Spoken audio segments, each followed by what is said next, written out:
Hey everyone, tonight we're stepping into a world where your morning begins in a bedroom that feels like it was designed by a friendly iceberg. You blink awake to pale light filtering through thick curtains, and the first thing you register is the air. It is brisk, it is biting, it is not on your side. You probably won't make it through this, not because of monsters or treasure, but because the room temperature alone is essentially a character assessment. So before you settle in, take a second to like the video and subscribe, but only if you truly appreciate what I'm doing here and tell me where you're tuning in from and what time it is for you. Because out there somewhere, someone is catching this at midday, drinking cold brew, and I need to identify them. Now dim the lights, maybe switch on a fan for that gentle background drone, and let's settle into tonight's story together. You wake without an alarm, because the house itself is an alarm. Floorboards groan as the structure adjusts. A faraway door exhales. Somewhere, a clock ticks with the assurance of someone who has never attempted to fasten a corset. At daybreak, you remain still for a beat, considering your choices. If you stay in bed, you freeze gradually. If you move, you confront the routine. So you select movement, like every Victorian wife who discovers that comfort is something you pencil in for later. Like an appointment, you keep pushing back until it becomes folklore. The first practical challenge is warmth. In numerous homes, bedrooms are not the place where fires are generously maintained. Coal is currency, servants are hours, heat is tactics. You sit upright and the sheets slip cool as river pebbles. Your feet hunt for slippers, and if you locate them swiftly, it feels like claiming a small victory before breakfast. If you do not, you step onto the floor and discover a fascinating new method to become entirely awake. In half a moment, your hair is secured from the night before or loosely tied, and either way it is ready to become a project. Your face feels parched in the way that winter air makes you question every choice you've ever made. Washing is not the splashy, steamy washroom scene people picture. It is a pitcher, a bowl, and the willingness to pretend that water that is merely not freezing counts as indulgent. You dip a cloth, you pat, you rub your hands together for friction warmth like you are attempting to ignite a campfire using only remorse. And then there is the private choreography that never appears in the lovely paintings. You manage the chamber pot because indoor plumbing is not everywhere, and even in houses with pipes, convenience can still be a negotiation. With architecture, you move cautiously because the aim is dignity and the opponent is gravity. It is the sort of task that would make contemporary people plead for a hotel washroom with a lock and a small bottle of conditioner. You do what needs doing, and you do it softly. The house is full of ears. Now you turn to the genuine ritual, the one that defines the silhouette and, honestly, your disposition. Clothing is not just clothing, it is social protection, a public declaration, a daily agreement signed with fabric and pins. You begin with a chemise, soft and washable, the unsung champion that stands between your skin and everything else. Then stockings, then perhaps drawers, depending on your household's customs and the decade. Because fashion shifts even when you're exhausted, Victorian clothing transforms across the 19th century. And what is proper in one period becomes outdated in another, which is reassuring in a way. Time advances. Even if your morning routine feels infinite, the corset waits like a quiet challenge. It is not a villain in every life, but it is never completely neutral. You step into it or wrap it around your torso and you feel that familiar compression, the garment finding your ribs the way a strict aunt finds a smudge on the mantle. Most Victorian women, especially in the middle and upper classes, wear corsets as everyday support and shaping, not just for special occasions. That is a mainstream fact of the era. As ordinary as boots on a rainy street, it is also where modern imagination tends to sprint straight into extremes. Historians still debate whether widespread tight lacing was as common as sensational accounts suggest, or whether most women lace to a firm, functional fit rather than a breath-stealing spectacle. Either way, you are the one inside the laces, and your body understands the difference between snug and I have become furniture. You cannot lace yourself easily in many designs, so help is common. If you have a maid, she pulls the laces with practiced rhythm, tightening evenly, checking your comfort with the same tone someone might use to ask if the tea is strong enough. If you do not have help, you become flexible in surprising ways, tugging and adjusting, looping and pulling, like you're wrestling an octopus made of string.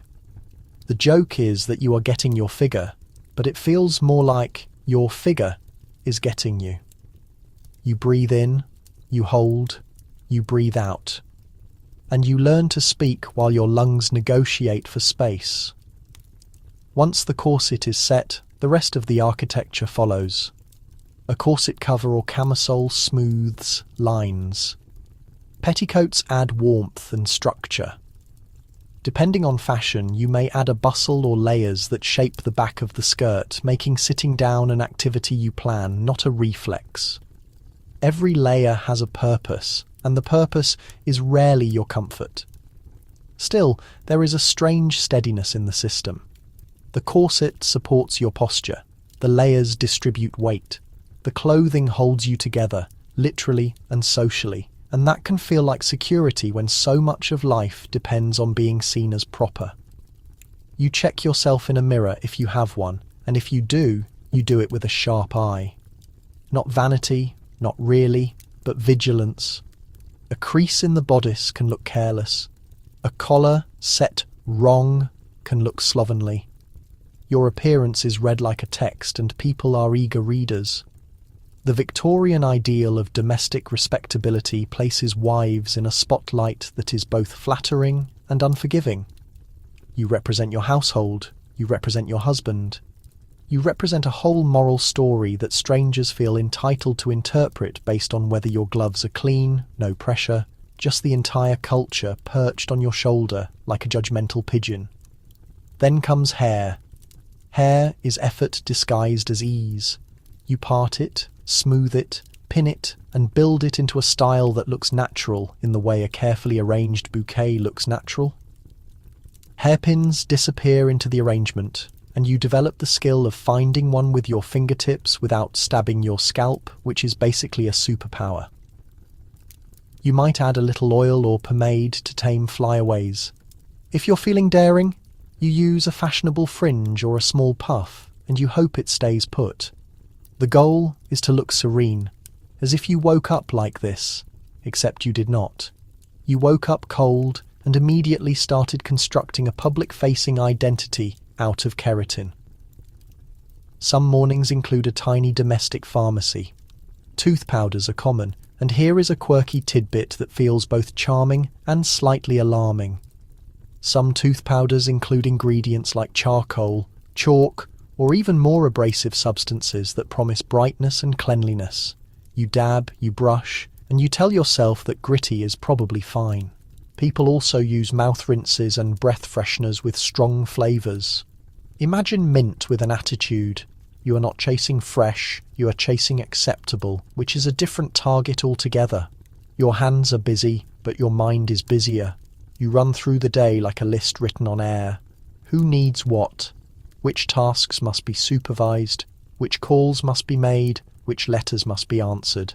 Even before you leave the bedroom, your role has already begun.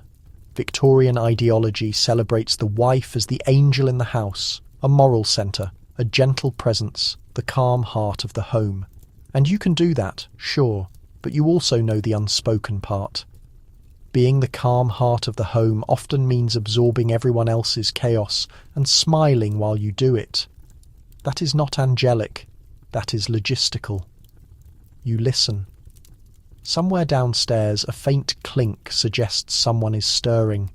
If you have servants, you sense their movements like weather changes. If you do not, you're the engine and the driver at once. Either way, you're up because the house expects it. The day does not start when you feel ready. It starts when routine says it starts. You take a final breath, testing the corset's limits, and you accept the day with the same practiced calm you use for everything else. You straighten your shoulders, you smooth your skirt. You put on the face that says, "Yes, of course I am fine," because the whole point is that you are always fine, even when your ribs have opinions. And then you step toward the door, not rushing, not dragging, just moving with that steady Victorian talent for turning endurance into something that looks like grace. You move into the hallway, and the house immediately presents its second personality, the one that is all timing and quiet authority. Doors stay mostly closed, voices stay mostly low. Every sound feels like it travels farther than it should, as if the wallpaper is secretly listening and taking notes. Downstairs, the first bell rings. Not dramatic, not theatrical, just a small metallic punctuation mark. In a well-staffed home, bells are the nervous system. A pull in one room tugs a wire, a little indicator flips in the servants' area, and someone appears as if summoned by polite magic. It is a mainstream fact that bell systems like this are common in many middle-class and upper-class Victorian homes, especially in the later 19th century, built to keep servants present but unseen. It is also the first clue that breakfast is not a meal so much as a daily performance, where the props are toast, and the stage manager is you. You aim for composure as you descend. Stairs creak and carpets soften the sound, because even the architecture is trying to protect the illusion that everything happens effortlessly. If you have servants, you're careful about how you're seen. Not cold, not overly familiar, just balanced, like a tightrope walker holding a tray of teacups. If you do not have servants, you still carry that same balanced energy because you're about to do 10 jobs while pretending you're simply being at home. Breakfast arrives in shapes that signal status as much as appetite. A tray with a pot of tea and a few rolls, a sideboard laid with eggs, cold meats, kippers and preserves, a plate of butter cut into neat squares like it is being inspected by the military. You notice how much of the morning is about neatness. Even the jam wants to be respectable. You take your seat, and now the real work begins. People think of breakfasts as casual. Victorian breakfasts are rarely casual when they involve staff schedules and the weight of expectation. The cook needs instructions, the housemaid needs a list, the scullery maid needs a mountain of washing up that will reproduce when no one is looking, like rabbits made of grease. The footman, if there is one, needs to know which door to use and when to hover at the exact right distance, which is apparently measured in units of social anxiety. You ask for the newspaper if your household takes one because information is part of the morning ritual. It can be financial news, parliamentary chatter, reports from the Empire, or a scandal carefully packaged as society news. The paper is not just entertainment, it is a map of what people will talk about later, and you are expected to be both informed and not too informed, which is a classic Victorian balancing act. You read enough to be competent, but not enough to be accused of having opinions that require fresh air. Your husband, if he is present, eats with an eye on the clock. Even in affectionate marriages, the rhythm of work shapes the meal. You learn to time conversation around mouthfuls and the practicalities of the day. If children are present, breakfast becomes a tutorial in manners. Napkins, posture, no reaching, no slurping tea like a delighted walrus, even if the tea is the only reason you're functioning. That is joke one, and it is also not really a joke because tea is basically Victorian electricity. The house itself runs on signals, bells, small knocks, a servant pausing at the threshold until acknowledged. You become fluent in these tiny cues. A glance means more toast. A pause means remove this plate without making it look like you're removing a plate. A raised eyebrow can mean anything from send for the doctor to please stop serving that fish that smells like the ocean filed a complaint. There is power in this, but it is a power wrapped in velvet. Historians still debate whether Victorian domestic ideology truly confined wives to a narrow sphere, or whether running a household gave many women real authority and managerial skill that society simply refused to name as work. You feel the truth of the debate in your hands as you make decisions that affect wages, meals, cleanliness, and the daily comfort of everyone under your roof. This is administration, not lounging. If the household includes servants, you review their assignments. The parlour needs dusting, the silver needs polishing, the linens need airing. You might check the kitchen, not to meddle in every pot, but to confirm standards and keep the budget from developing its own dreams. Household accounts matter. Many wives keep ledgers tracking butcher, baker, coal merchant, milkman. Prices can fluctuate, suppliers can cheat, and waste is treated like a moral failure. You learn the difference between thrift and stinginess, and you learn it fast.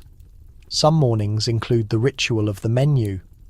What is served at dinner later in the day depends on what is fresh, what is in season, what is expected for company, and what will not cause Aunt so-and-so to make that face. You coordinate with the cook, who may be proud, defensive, brilliant, exhausted, or all four in rotation. You negotiate like a diplomat with a ladle. Even the simple act of serving breakfast has its own rules. In many homes, the mistress does not carry trays through public rooms if staff are available because visible labour can be read as decline. It is absurd, yet it is also a language everyone understands. If you do carry a tray, you do it with a graceful steadiness that says, "This is a choice, even if the choice is no one else is here to do it." Joke 2 lives right there, because nothing says elegance like pretending your arms are not slowly turning into wet noodles. And then there is the bell code, a little private system that can make the house feel like it is full of secret messages. A short ring for tea, 2 for assistance, a longer pull for urgency. Some households develop their own variations, and it becomes almost superstitious. You might swear the bell in one room has a different tone, like it is judging you. A quirky tidbit drifts through certain circles. People sometimes worry about servants learning too much through bells and footsteps, so they create small rituals of silence and timing, a kind of domestic encryption. It sounds dramatic, but when reputation is everything, even the staircase feels like a gossip. If you have children, breakfast folds into education. You correct pronunciation. You ask them to recite something. You assess whether the governess is doing her job because the household's future is sitting there with crumbs on its chin. You also monitor health. A pale face might mean poor sleep, a brewing illness, or simply the fact that Victorian rooms can be chilly enough to qualify as mild punishment. At some point you eat. Technically. In practice, you take small bites between decisions. A sip of tea, a mouthful of bread. You swallow quickly when someone asks a question. You learn to look nourished while you are essentially running on hot beverages and determination. If breakfast is a play, you are the stage manager who never gets a proper seat. Then there are the letters. The post arrives, and it is both exciting and exhausting. Invitations, bills, family news, requests for charity subscriptions. You sort them with care. A letter can bring joy, but it can also bring obligations that land on your schedule like a sack of flour. You decide what needs a reply, what can wait, and what must be answered with exactly the right tone so no one feels slighted. By the time the last plate is cleared, you feel the day's shape forming. The bells quiet for a moment, like the house is taking a breath. You stand, smooth the front of your skirt out of habit, and prepare to turn breakfast's controlled bustle into the next set of tasks. Your face remains calm, because calm is part of the job. Inside, you're already counting hours, supplies, and human moods, like a calculator that learned to smile. Joke 3 is that you're basically running a small business, except your co-workers call you dear and your performance review is conducted by society at large. You face the day's heavier work in the parts of the house that do not make it into polite conversation. Here, the air changes. It smells faintly of soap, damp cloth, coal smoke, and the stubborn effort of trying to keep fabric bright. In a world that produces soot like it is a hobby, laundry is not a single task. It is a campaign. Even in households with servants, laundry is a major operation. Because Victorian clothing is layered, household linens are abundant, and cleanliness is tied to morality. A white collar is not just a collar. It is a tiny flag that says your home is orderly and your character is sound. That pressure trickles down into baskets, tubs and hands that crack from lye. The day begins with sorting. You stand over piles that look harmless until you remember each item becomes heavy when wet.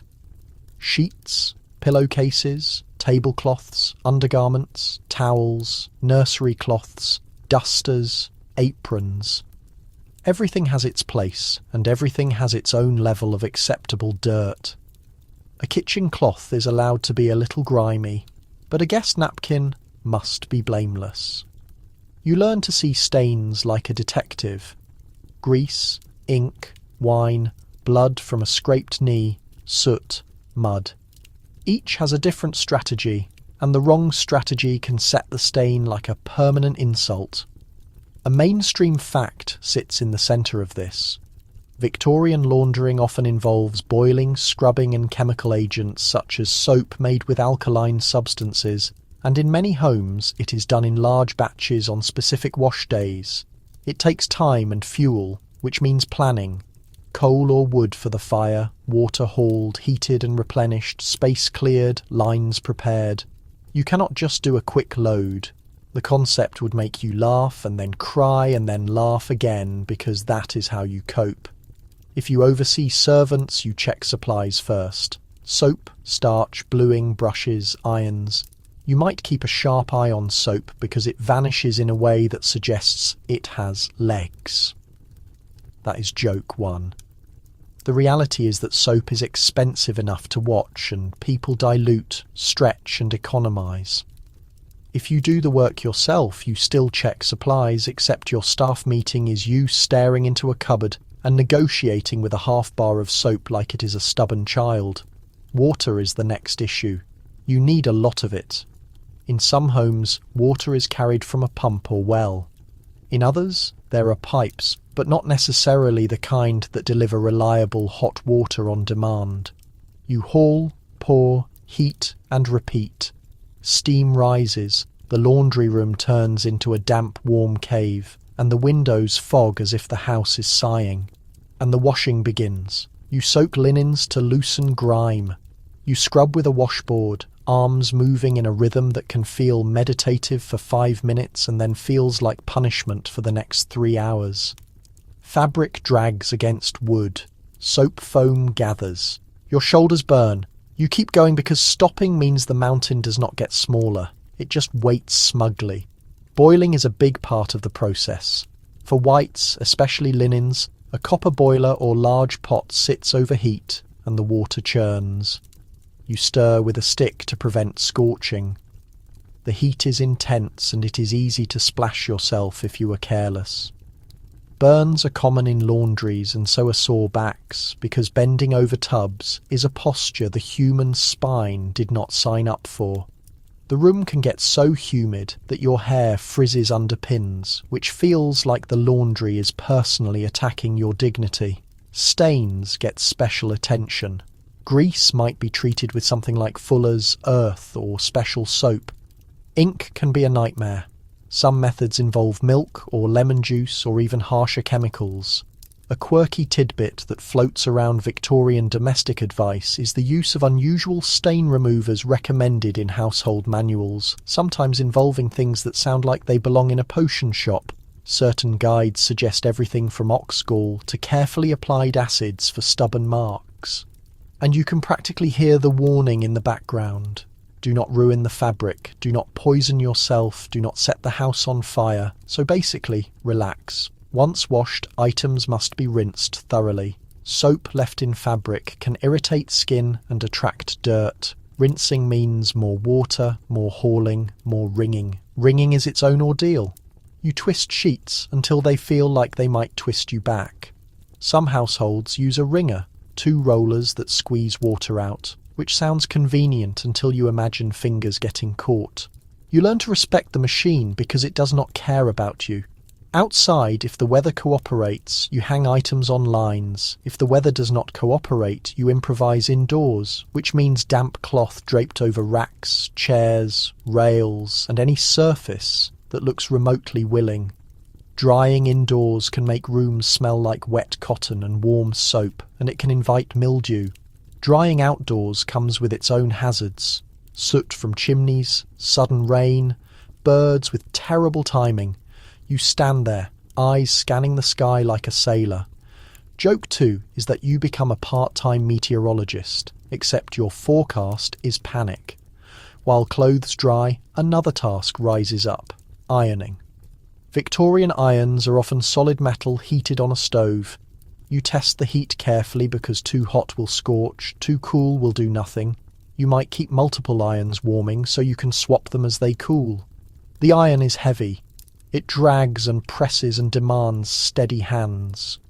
You iron collars, cuffs, petticoats, linens, and you do it in a heat that seems designed to make you question why humans ever developed fabric in the first place. Starching is crucial for crispness, especially for collars and cuffs. Starch can be made from rice or potatoes or purchased as a powder. You mix it, apply it, and then iron to set it. The fabric stiffens, taking on that clean, sharp look that society adores. It also becomes less comfortable, which feels like a recurring theme. Still, crispness signals care. Care signals respectability. Respectability is the coin of the realm. Laundry is also where class boundaries show their seams. In wealthier homes, laundresses and maids do much of the physical work, while you supervise quality and manage the household standards. In smaller homes, you do the labour yourself, perhaps with help from a charwoman hired for wash day. Historians still debate whether domestic service offered working women more stability than factory work, or whether it trapped them in exhausting labour with limited freedom and constant surveillance. You sense both possibilities in the laundry room. Work is work. It finds your muscles and claims them. There is also the matter of public appearance. Cleanliness is preached. Soap is advertised. Public health campaigns and moral messaging often tie clean bodies and clean homes to virtue, yet industrial cities produce smoke and grime that settle on everything. You can wash a shirt, hang it, and watch it collect a faint greyness just from the air. That is not a failure of effort. It is the environment. Still, you know who gets blamed. Not the factories, not the coal. You. When the final items are folded, stacked and returned to drawers, your hands are raw. Your arms feel longer, somehow, like they've been stretched by labour. The house looks the same as it did in the morning, which is the cruel trick of domestic work. Success is invisibility. You have erased the evidence of living, and no one applauds, because the goal is that it looks like it never happened. You rinse your hands and feel the sting in tiny cracks. You flex your fingers. You inhale the lingering scent of soap, which is oddly calming now that the chaos has settled. You do not think of yourself as heroic because the culture prefers you effortless, but you also know something simple and true. The day does not stay clean by accident. It stays clean because someone, often you, fights the dirt and wins, quietly, again and again. You step into the nursery and the air changes again. Softer, more intent, sharper in worry. It smells like warm milk, starch and that powdery note from freshly laundered cloth. It also smells like the truth, because children are honest in the way adults are not. They cry when they are uncomfortable. They laugh when something delights them. They do not pretend to be fine just to keep the furniture from feeling awkward. The nursery is a world with its own rules. Toys are arranged. Clothes are folded in small, neat stacks that look harmless until you remember how quickly they turn into chaos. If you have a nurse or a nanny, she runs this realm with practical authority. If you do not, you are the nurse, the nanny, the cleaner, and the emotional weather system. Either way, your role is never passive. You are the person expected to care, to guide, to worry, and to make it look like it is all perfectly natural. A mainstream fact sits heavy in the background. Childbirth in the 19th century carries significant risk for both mother and baby, with infections and complications claiming lives at rates that modern people would find shocking. You live with that knowledge not as a statistic, but as a shadow that has touched friends, sisters, neighbours. Even when a birth goes well, the fear does not vanish. It just changes form and becomes the fear of fevers, coughs, accidents and illnesses that can turn fast. You look at your child and you do a quick scan. Cheeks, eyes, breathing, skin. You learn this kind of reading the way sailors read clouds. A little flush might mean warmth from sleep, or it might mean the start of something. A cough might be nothing, or it might be the first tap of a long illness. You do not get to relax into ignorance. You are trained by experience and by the constant hum of advice. Advice arrives everywhere. Books, magazines, pamphlets, neighbours, doctors, clergy, older relatives who speak like their opinions were carved into stone. One person insists on fresh air, another warns of draughts, as if a wind is a personal enemy. Some swear by cold baths. Others treat cold water like an act of cruelty. Historians still debate whether Victorian child-rearing became more scientific over time in a way that genuinely improved health, or whether much of it remained bound up in moral discipline and social control dressed as medical wisdom.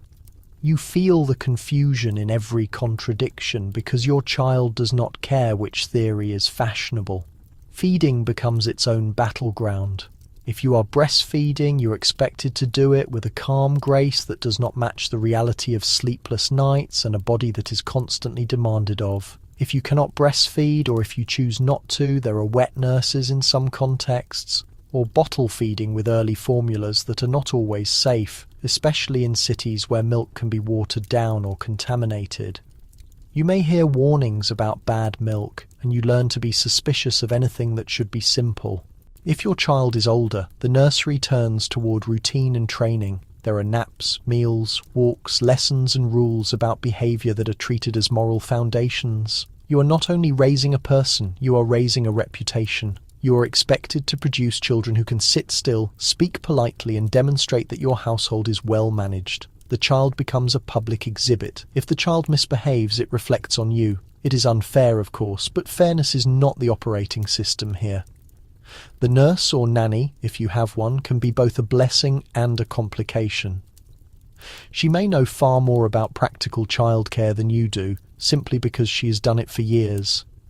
She may also become the child's emotional anchor in a way that tugs at you. You might feel grateful and jealous at the same time, which is a special kind of quiet misery. You are the mother, yet someone else may spend more hours with your child. You tell yourself it's proper, it is efficient, it is how respectable households function. Still, when the child reaches for the nanny first, you feel something in your chest tighten that has nothing to do with corsetry. Discipline is another daily negotiation. Victorians are famous for strictness, and yes, corporal punishment exists, as does a broader culture of obedience. Yet the reality varies wildly by household class and personal temperament. Some parents are affectionate and playful, some are distant and severe.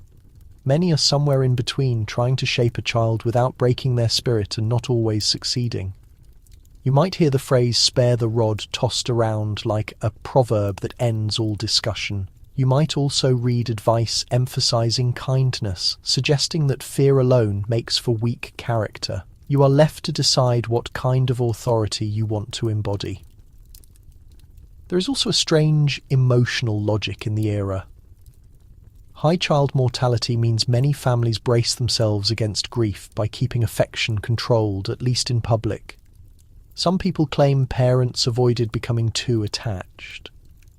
Others argue that parents loved fiercely and mourned deeply, and that the restraint was a social mask rather than a lack of feeling. You can see both interpretations in the objects around you. A lock of hair kept in a little envelope, a photograph carefully framed, a child's first shoe saved like a relic. These are not the habits of indifference. You handle clothing and you realize how much of childhood is fabric. Small shirts, pinafores, stockings, buttons that seem designed to test patience. You dress the child, and it feels like trying to dress an enthusiastic puppy. That is joke one, and it is accurate. The child twists, giggles, flops, or goes limp at the worst moment, becoming a boneless creature with strong opinions. You coax, you bribe with stories. You promise a biscuit like it is a treaty. Then there is healthcare, a mix of home remedies and professional help that depends on money and access. The nursery often contains a small medicine box, castor oil, soothing syrups, carbolic soap, herbal teas, maybe a thermometer. In later years you might dab spirits on gums for teething, a practice that appears in some households despite the risks. You might keep onion poultices for coughs or mustard plasters to draw out illness, even though the child hates them and you hate being the person who applies them. Here is a quirky tidbit that feels almost unbelievable until you remember the era's medical landscape. Some soothing syrups marketed for infants contain opiates, and families use them to quiet restless babies, often unaware of the full danger. The desire for sleep can make anyone vulnerable to terrible solutions. You try to be careful. You measure doses, you watch reactions, you listen to the nurse's experience, to the doctor's advice, to the neighbour's warning, and you also face the reality that doctors themselves disagree. Medical knowledge is advancing, but not smoothly. Germ theory begins to reshape thinking, yet older ideas linger. Some doctors emphasize cleanliness and ventilation. Others still cling to theories about miasma. You are caught in the middle, wanting certainty and getting opinion. The nursery is also a training ground for social class. A child's speech, posture, and habits are shaped early. If you are raising a boy in a middle or upper class household, you already sense the future. School, discipline, achievement, and the expectation that he will become a man of position. If you are raising a girl, you sense a different set of expectations. Modesty, skill, charm, and a careful preparation for marriage and household management. The child plays with dolls, and you know the doll is a rehearsal. That is joke too, but it is also a little unsettling because even play is political.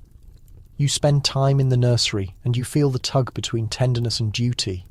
You want to be present, to be warm, to be more than the distant figure who visits at set times.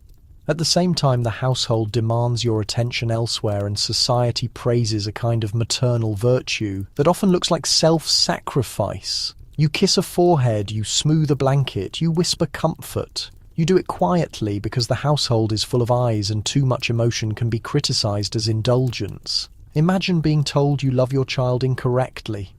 That is joke 3, and it is the kind of joke that makes you exhale sharply through your nose. By the time you leave the nursery, you carry more than a schedule. You carry the constant alertness of someone responsible for a small life in a world that offers few safety nets. You do not show it on your face. You cannot, but it sits in you like a second heartbeat, steady and insistent, shaping every decision you make for the rest of the day. You step into the social world with a small stack of stiff little rectangles that somehow control your entire reputation. Calling cards are simple objects, usually printed with a name and address, sometimes with a title, sometimes with a flourish that hints at taste. They are also a system. If the Victorian household is a machine, calling cards are the tiny gears that keep society moving without anyone admitting how much effort it takes. You sit at a writing table or stand at a hall table where a card tray waits like a judge. You check the edges of the cards. They must be clean, not bent, not smudged. Even paper has standards here. If you are visiting, you carry your own. If you are receiving, you track other people's. The point is to create a map of who is connected to whom and how politely those connections are maintained. There is a mainstream fact hidden in this ritual. In many Victorian communities, especially among the middle and upper classes, formal visiting practices follow unspoken rules about timing, reciprocation, and hierarchy.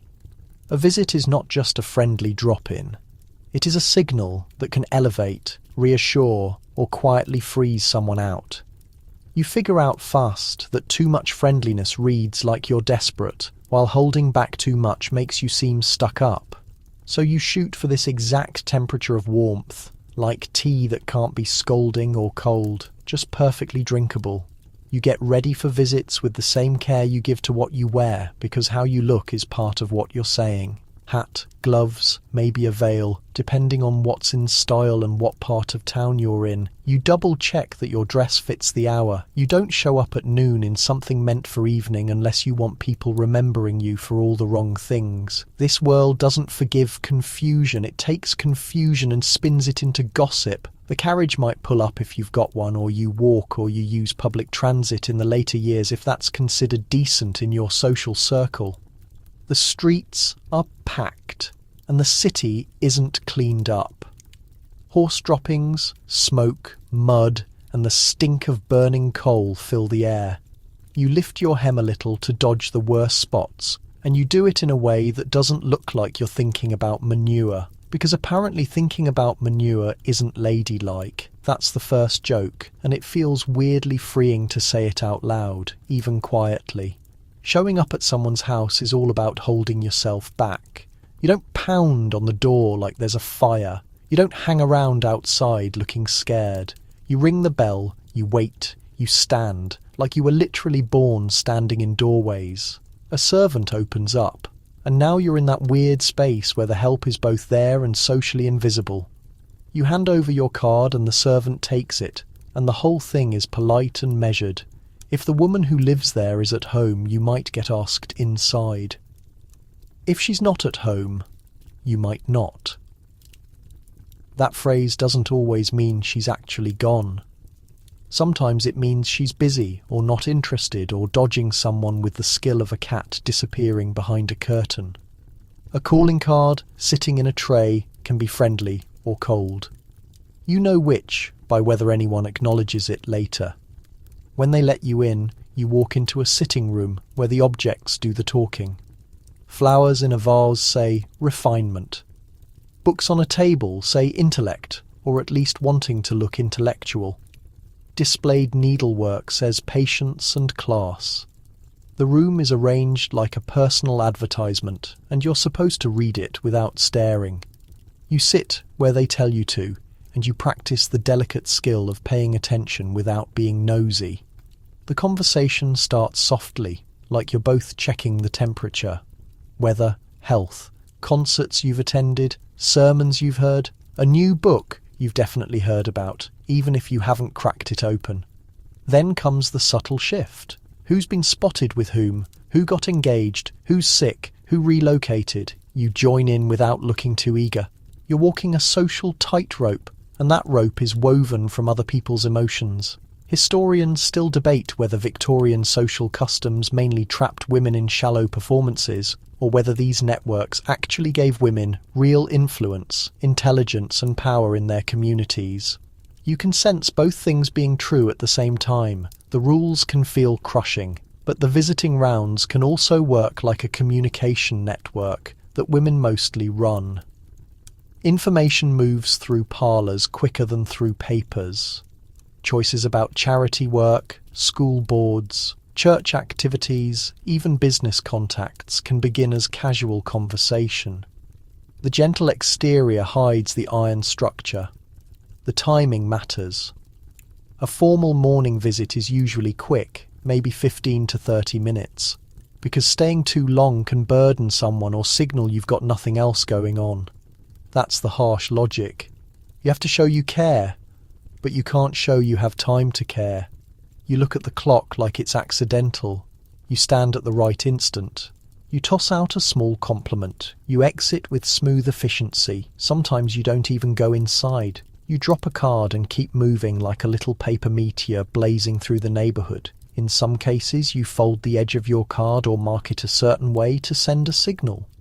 This is a quirky detail that almost feels like spy code. A bent corner can show you came yourself instead of sending help. Leaving several cards can represent different people in your house. These tiny moves carry weight that everyone in your world gets, which means they also carry the risk of confusion.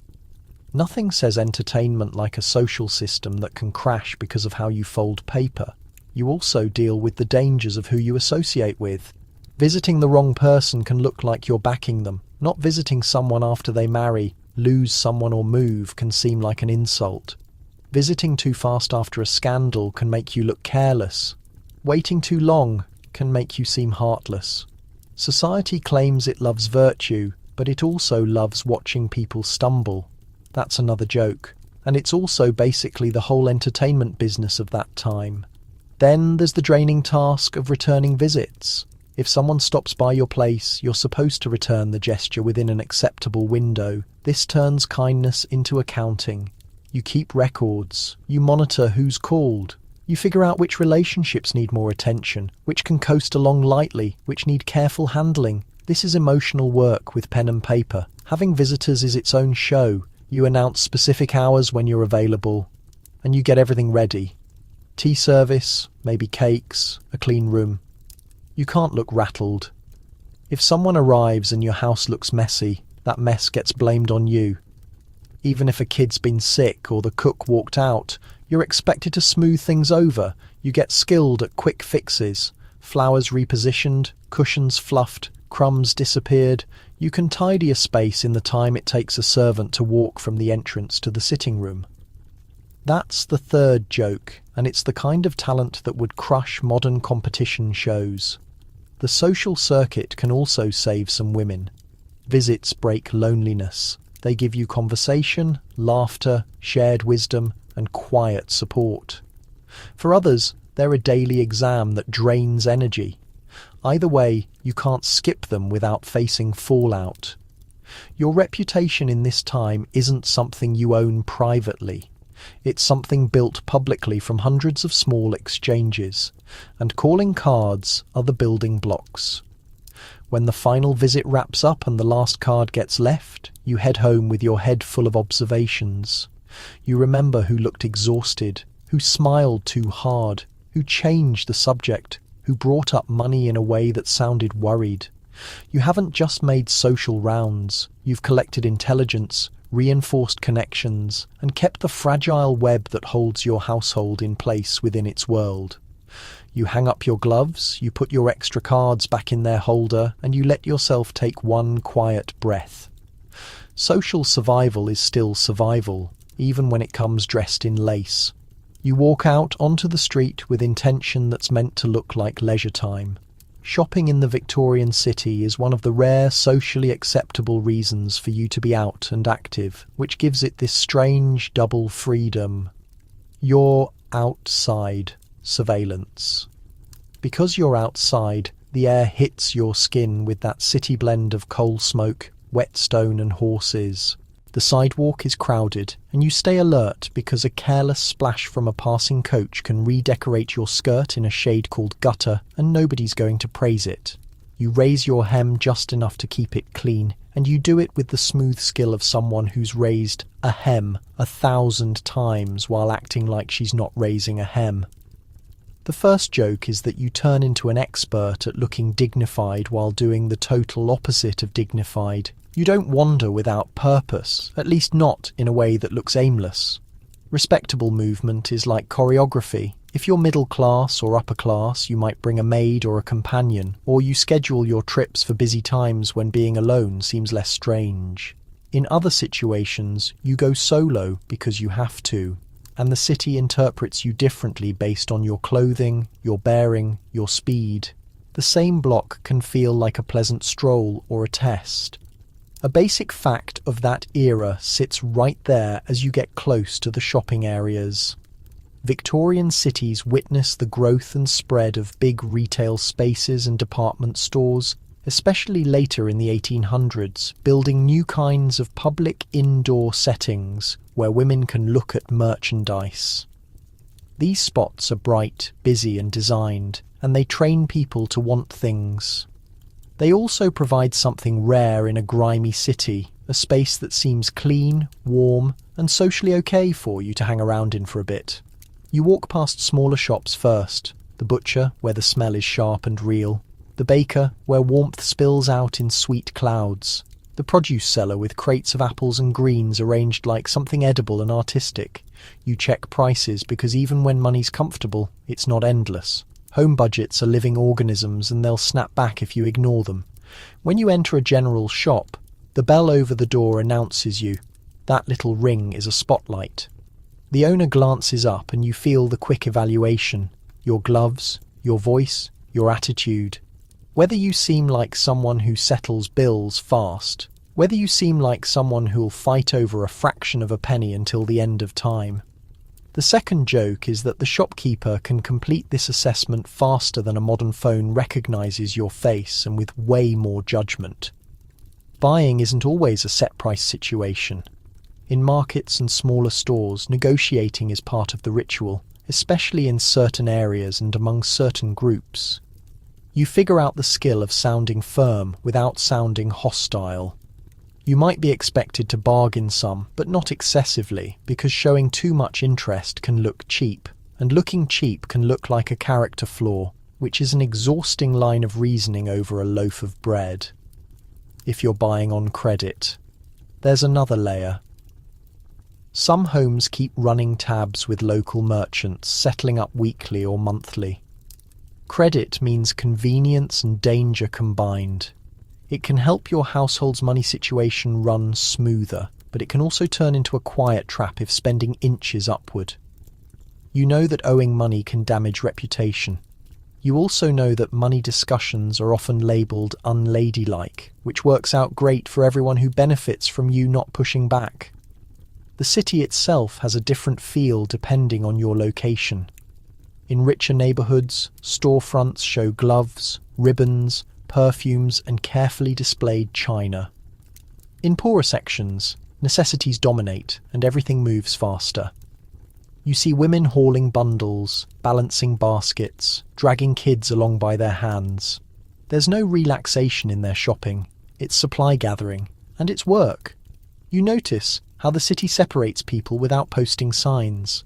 It separates by scent, by noise, by how clean the windows are. Then you reach the large stores, the ones built to slow you down. Wide aisles, counters shining with products, fabric piled like a soft mountain range, mirrors that catch you from angles you didn't request, assistants in neat uniforms.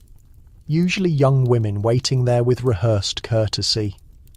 Department stores are odd little universes where women can be both powerful shoppers and carefully controlled subjects.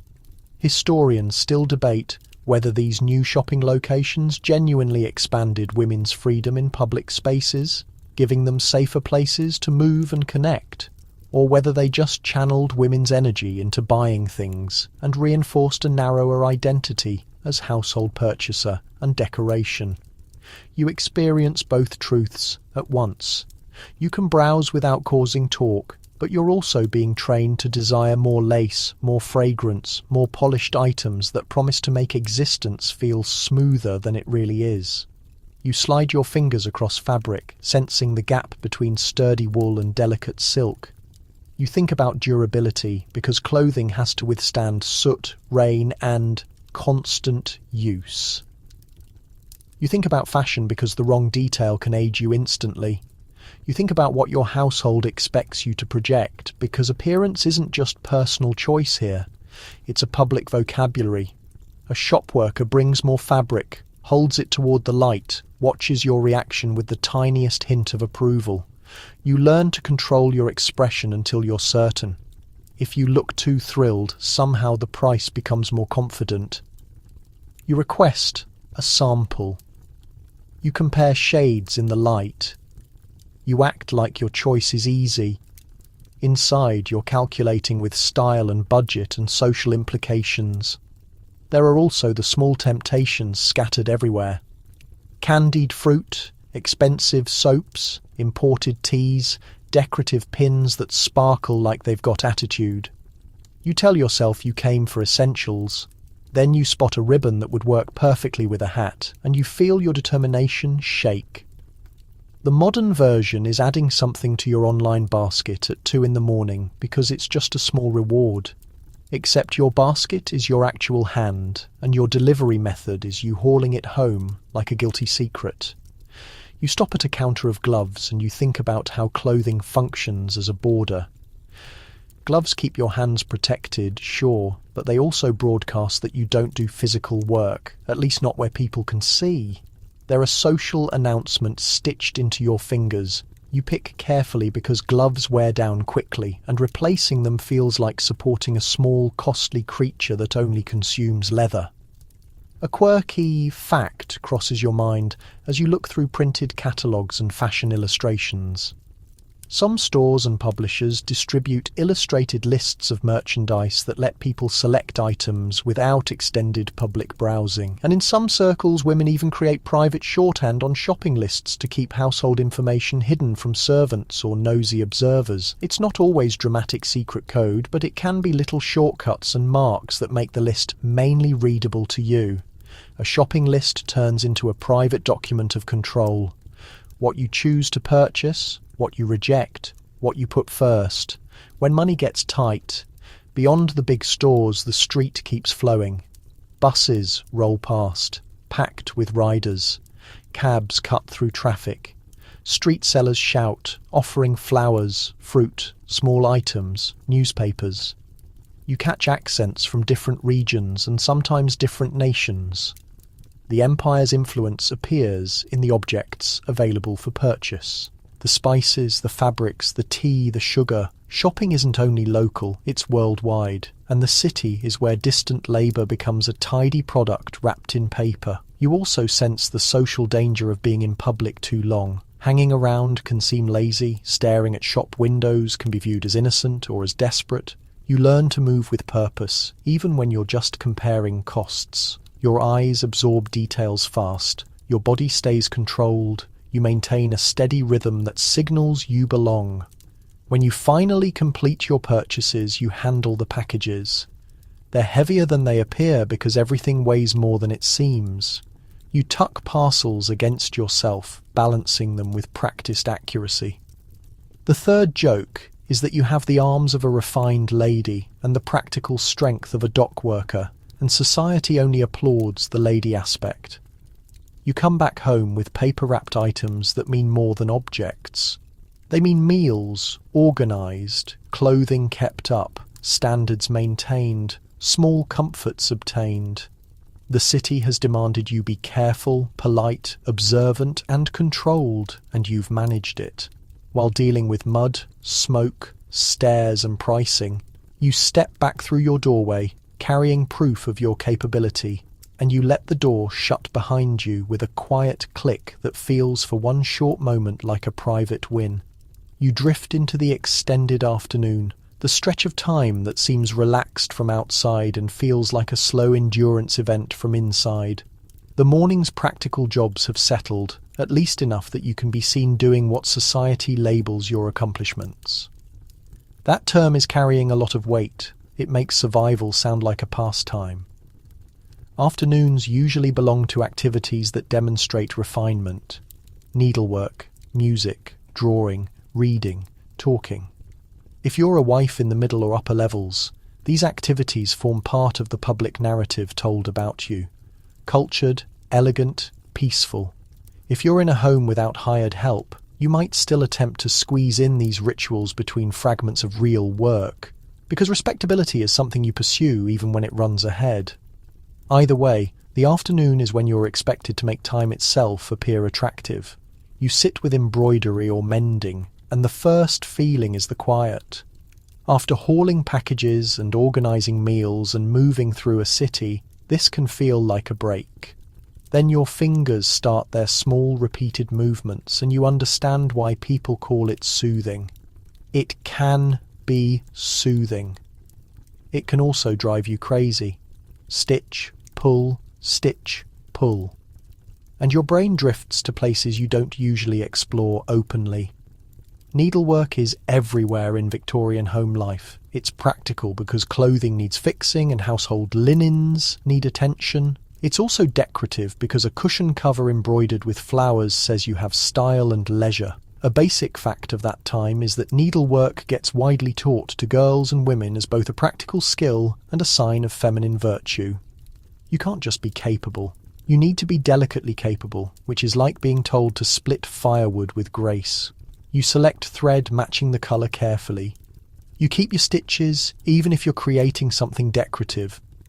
The design might be floral, geometric, or sentimental. If you're repairing, you darn socks and patch worn spots and try to make fixes invisible, because visible repairs can suggest thriftiness that some people read as poverty. It's absurd because everyone's socks wear through. But you exist in a culture where a patched sock can become a social comment. The needle pokes you occasionally, a small sting, a dot of blood. You wipe it quickly because nobody wants a red spot on white material. The first joke is that you spend half your existence preventing tiny catastrophes that nobody will notice, and the other half apologising for catastrophes you didn't create. You finish off a thread, smooth the cloth, and keep going. Nearby, the piano sits waiting. The piano isn't just an instrument, it's a broadcast. A piano in the sitting room announces status, progress, and learning. It also announces that someone in the household has dedicated themselves to practicing scales in a way that tests everyone's nerves. You settle at the keys and position your fingers in the correct arch. You start a piece you've played so many times your hands remember it, even when your mind wanders. Music is another accomplishment expected of many women. It gives entertainment for guests. It demonstrates discipline. It shows delicacy. Historians still debate whether these accomplishments offered women real creative outlets and self-expression, or whether they worked mainly as decorative training designed to boost marriage chances and strengthen social expectations. You sense the question in the tension between your personal pleasure and knowing that people listen not just to the music, but to what it implies about you. You play quietly because volume can read as hostility, and the Victorian world is allergic to female hostility. You let the tune drift through the room like a polite spirit. If you sing, you keep it controlled. You don't belt like a contemporary pop performer. That would be considered outrageous. The thought of scandalising someone with a powerful chorus is honestly funny. The second joke is that the most shocking move you could make in some parlours is singing with confidence. If there are kids, the afternoon might include their lessons. You might supervise a governess or a tutor, listening from the side of the room while pretending you're absorbed in embroidery. You spot errors, you encourage, you correct gently. You handle the child's focus, because focus is a delicate animal and will bolt at the first glimpse of a bird through the window. If you don't have paid assistants, you teach on your own using primers and copied exercises, transforming your personal education into a resource for someone else's future. Reading is another afternoon pursuit, but it has its own set of expectations. Certain novels are seen as improving. Others are seen as too stimulating, which is a gentle way of saying they might make you experience emotions. You read poetry, essays, religious writings, or serialized fiction in magazines. You read knowing that what you consume shapes how people judge you. You can almost sense the moral guardian sitting next to you, examining the page. At the same time, reading can be a quiet getaway. You enter other existences and other locations, and for a brief while you're not managing anyone. You're just imagining. That's unusual and it's valuable. You mark your spot carefully because losing your position in a long, serialized story feels like a tragedy that deserves mourning. The third joke, but also accurate, because in a day packed with obligations, small pleasures turn sacred. The afternoon also holds waiting. Waiting for correspondence, waiting for a caller, waiting for dinner preparations to advance enough that you can inspect them, waiting for your husband to come back, waiting for the next obligation to show up, like a carriage you hear before you spot it. This waiting isn't hollow, it's loaded with preparation and watchfulness. You inspect the parlour for dust that might catch light at the worst instant. You rearrange flowers so they seem fresh. You confirm the tea service is prepared in case someone drops by.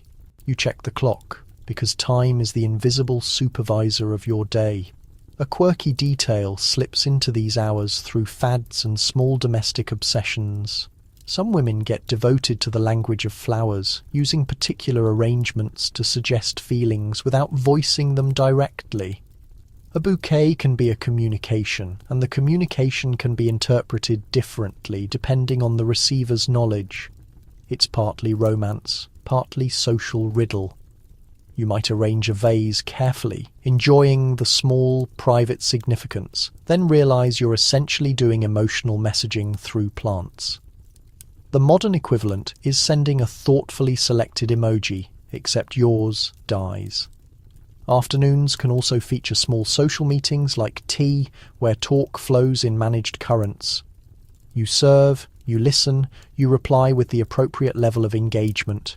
You might discuss charity efforts, church functions, neighbourhood information, and the type of gossip that's always framed as worry. You keep your tone soft. You keep your expression steady.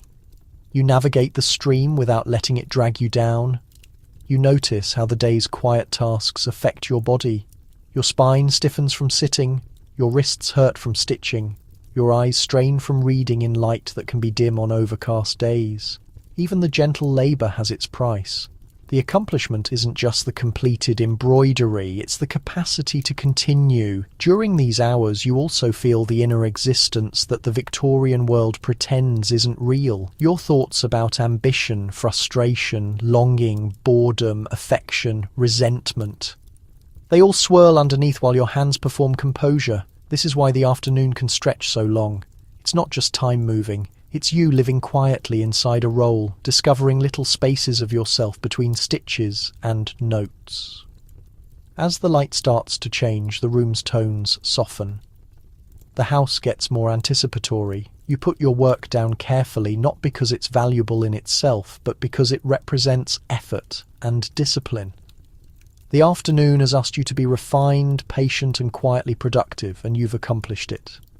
You stand with that practiced composure that makes invisible work look like elegance, and you turn toward the next round of demands with a calm expression and a mind that hasn't stopped working once all day. You open the small cabinet that serves as the household's first defense system, and it smells like strong herbs, sweet syrups, and the mild suggestion that someone somewhere believed this would suffice. The medicine cabinet isn't sleek or sanitary. It's wood, glass containers, paper packages and labels written in neat handwriting that attempts to make uncertainty look organised. You don't call it healthcare, not in the current sense. It's more like constant upkeep in a world where infections, contaminated water, damp spaces and polluted air are always searching for entry. Your responsibility is to spot problems early, address them quickly, and prevent everything from turning into public spectacle. The objective is wellness, yes, but also the projection of wellness. A coughing spell can turn into gossip in the time it takes to serve tea. You begin with the simplest complaints because those happen most often.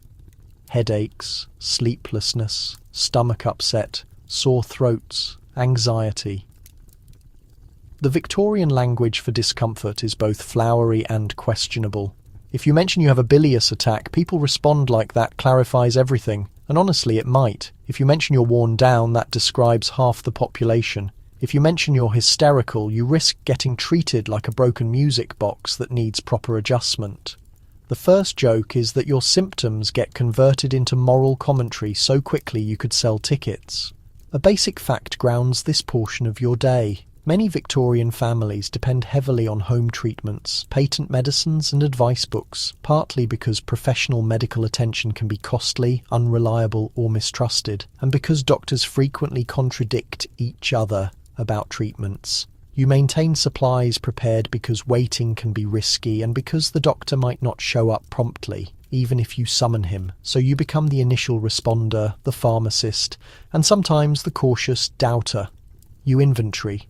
There's castor oil, dreaded and unavoidable, the liquid form of a lecture. There are Epsom salts. There are lozenges with aggressive flavours that jolt your taste buds.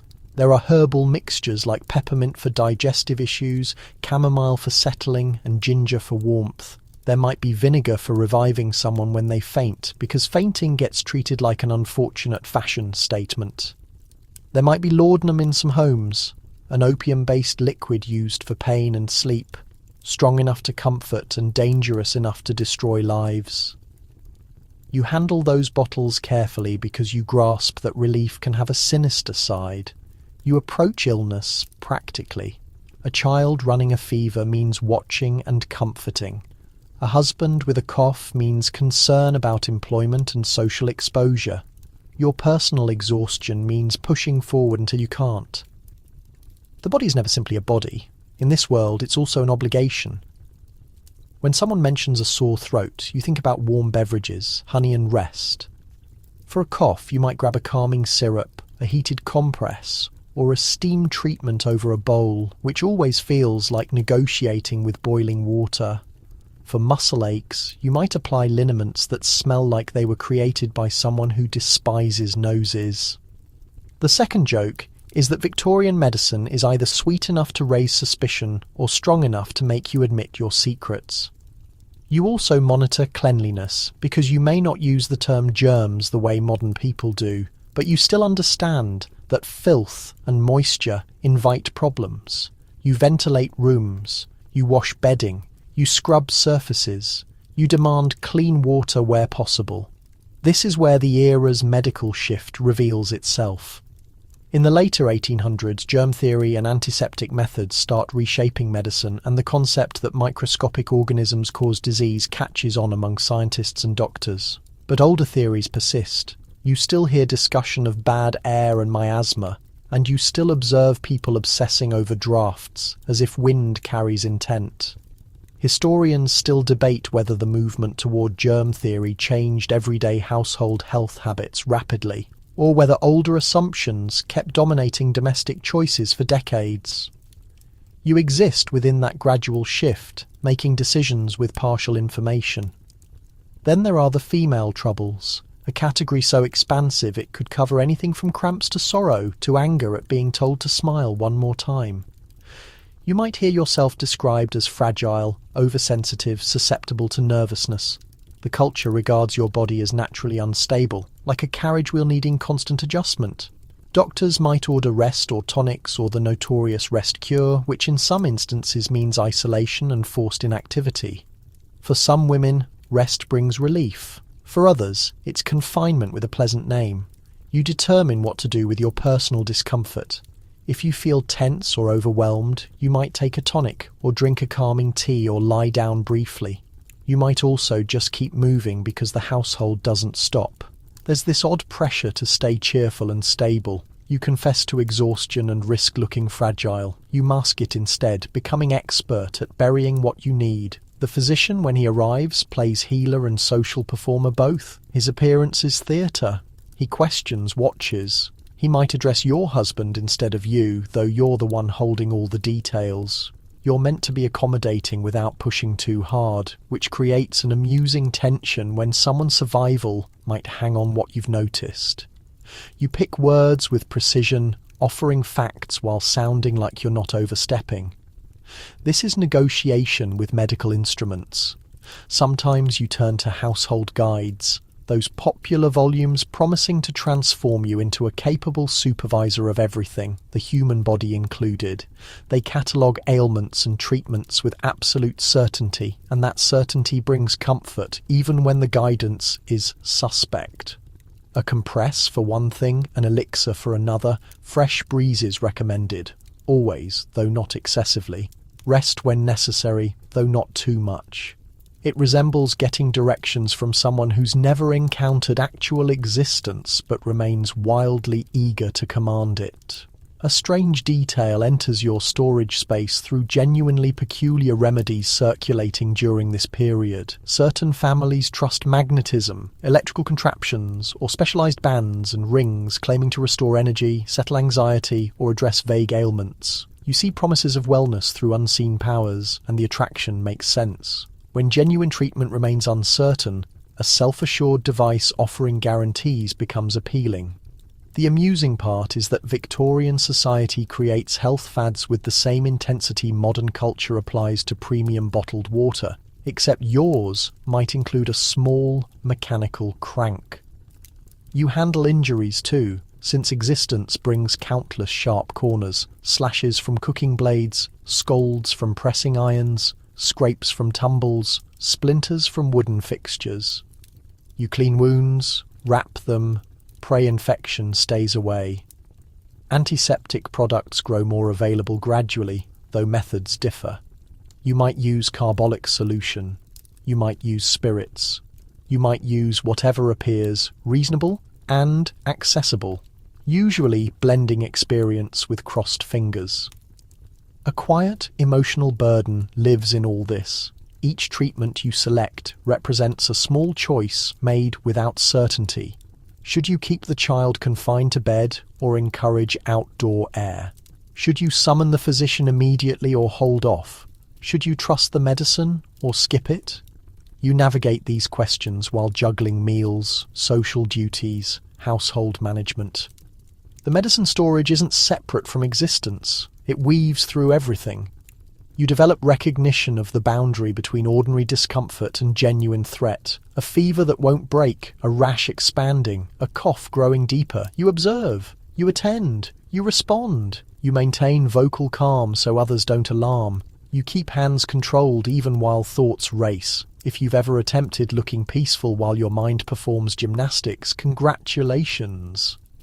You're already partway Victorian when you shut that cabinet door. You experience the peculiar combination of capability and fragility defining domestic healthcare. You possess bottles and powders and earnest intentions. You maintain routines and follow guidance and develop the watchful practice of spotting changes. And you carry the silent understanding that occasionally, regardless of effort, sickness follows its own course. You don't voice that awareness. You simply maintain organized supplies, stay alert, keep progressing through each day with the rehearsed steadiness of someone perpetually ready to comfort, address, and withstand. You step into those hours when the residence abandons any pretense of casualness and begins performing like it's under examination. Supper becomes daily performance and you're directing while playing lead, except the reviewers live nearby and never rest. Lamps burn warmer as daylight retreats. Draperies close. A household worker scans the corridor for stray disorder, like a minister checking a sanctuary for irreverence. Everything must appear effortless, meaning you're about to labour intensely. The dining space transforms into a platform. The table arranges with almost regimented precision, dishes aligned, utensils positioned in proper sequence, stemware waiting like they're facing posture inspection. If your household affords it, there's quality linen, buffed silverware, a centerpiece communicating refinement without announcing it. If your household can't, you still pursue tidiness, since tidiness substitutes for extravagance on a budget. A standard reality of the period settles directly onto the tablecloth. Formal Victorian suppers, particularly in middle and upper-tier homes, observe rigid protocols regarding courses, arrangements and presentation, with hosts responsible for sustaining smooth timing and dialogue. You don't merely nourish people, you control perceptions. A smoothly executed supper implies a smoothly managed existence. You start with the selections, though they've already been determined. Broth, seafood, roasted meat, vegetables, sweet dishes, maybe something elaborate and sugary concluding it. Dishes emerge in a tempo designed to feel organic. Supporting that tempo is strategizing, purchasing, budgeting, kitchen effort that most visitors never witness. The cook perspires over heat and synchronization. The washing area becomes its own universe of crockery. You're considering whether the gravy will separate and whether anyone detects if it happens. When servants exist, you direct them through subtle signals, a look, a hesitation, a minor head movement. You can't bark orders without shattering the pretense, so you master understatement. Without servants, you become the entire operation. Supper transforms into careful juggling, serving dishes while still resembling someone who isn't conducting a sprint relay in her own residence. The joke is you're supposed to host like a waterfowl, composed on the surface, frantically paddling beneath, while somehow also replenishing the source boat. Visitors appear and you welcome them with precisely calibrated warmth. Excessive enthusiasm suggests desperation. Insufficient warmth suggests coldness. You smile, inquire about wellness. You praise a bonnet without sounding like you're rehearsing for a career as professional flatterer. Outer garments vanish. Conversation fills the parlour. Everyone pretends the evening is impromptu, as though the table didn't demand a small workforce and mental spreadsheet. Then comes placement, which never simply means seating. Positioning whom beside whom can communicate intimacy, partnership, deference, or courteous separation. You arrange people to maintain flowing conversation and prevent personality conflicts. Certain men prefer discussing governance. Certain women prefer discussing benevolence. Some people exclusively discuss themselves, which creates its own atmospheric condition. You position them like game pieces, smiling as though everything's coincidental. Supper commences, and food represents only partial purpose. The remainder is dialogue, the variety that must stay animated without becoming dangerous. You steer topics from anything too direct. You draw out reserved guests. You monitor jokes that might misfire. You respond at appropriate moments, doing so without drawing focus to yourself, which requires genuine talent. When awkward silence arrives, it's treated like a stain on fabric, and somehow you're expected to remove it with a sentence. Your husband occupies the table with the authority society grants him, frequently literally at its head. In numerous households he carves meat or proposes toasts. His position as public household representative reinforced through these ceremonies. Simultaneously, you frequently manage the social atmosphere, who feels welcomed, who feels valued, how the room's energy shifts, course by course. This is where matrimony can resemble a performed agreement in real time. He provides standing, earnings, legal presence in the public sphere.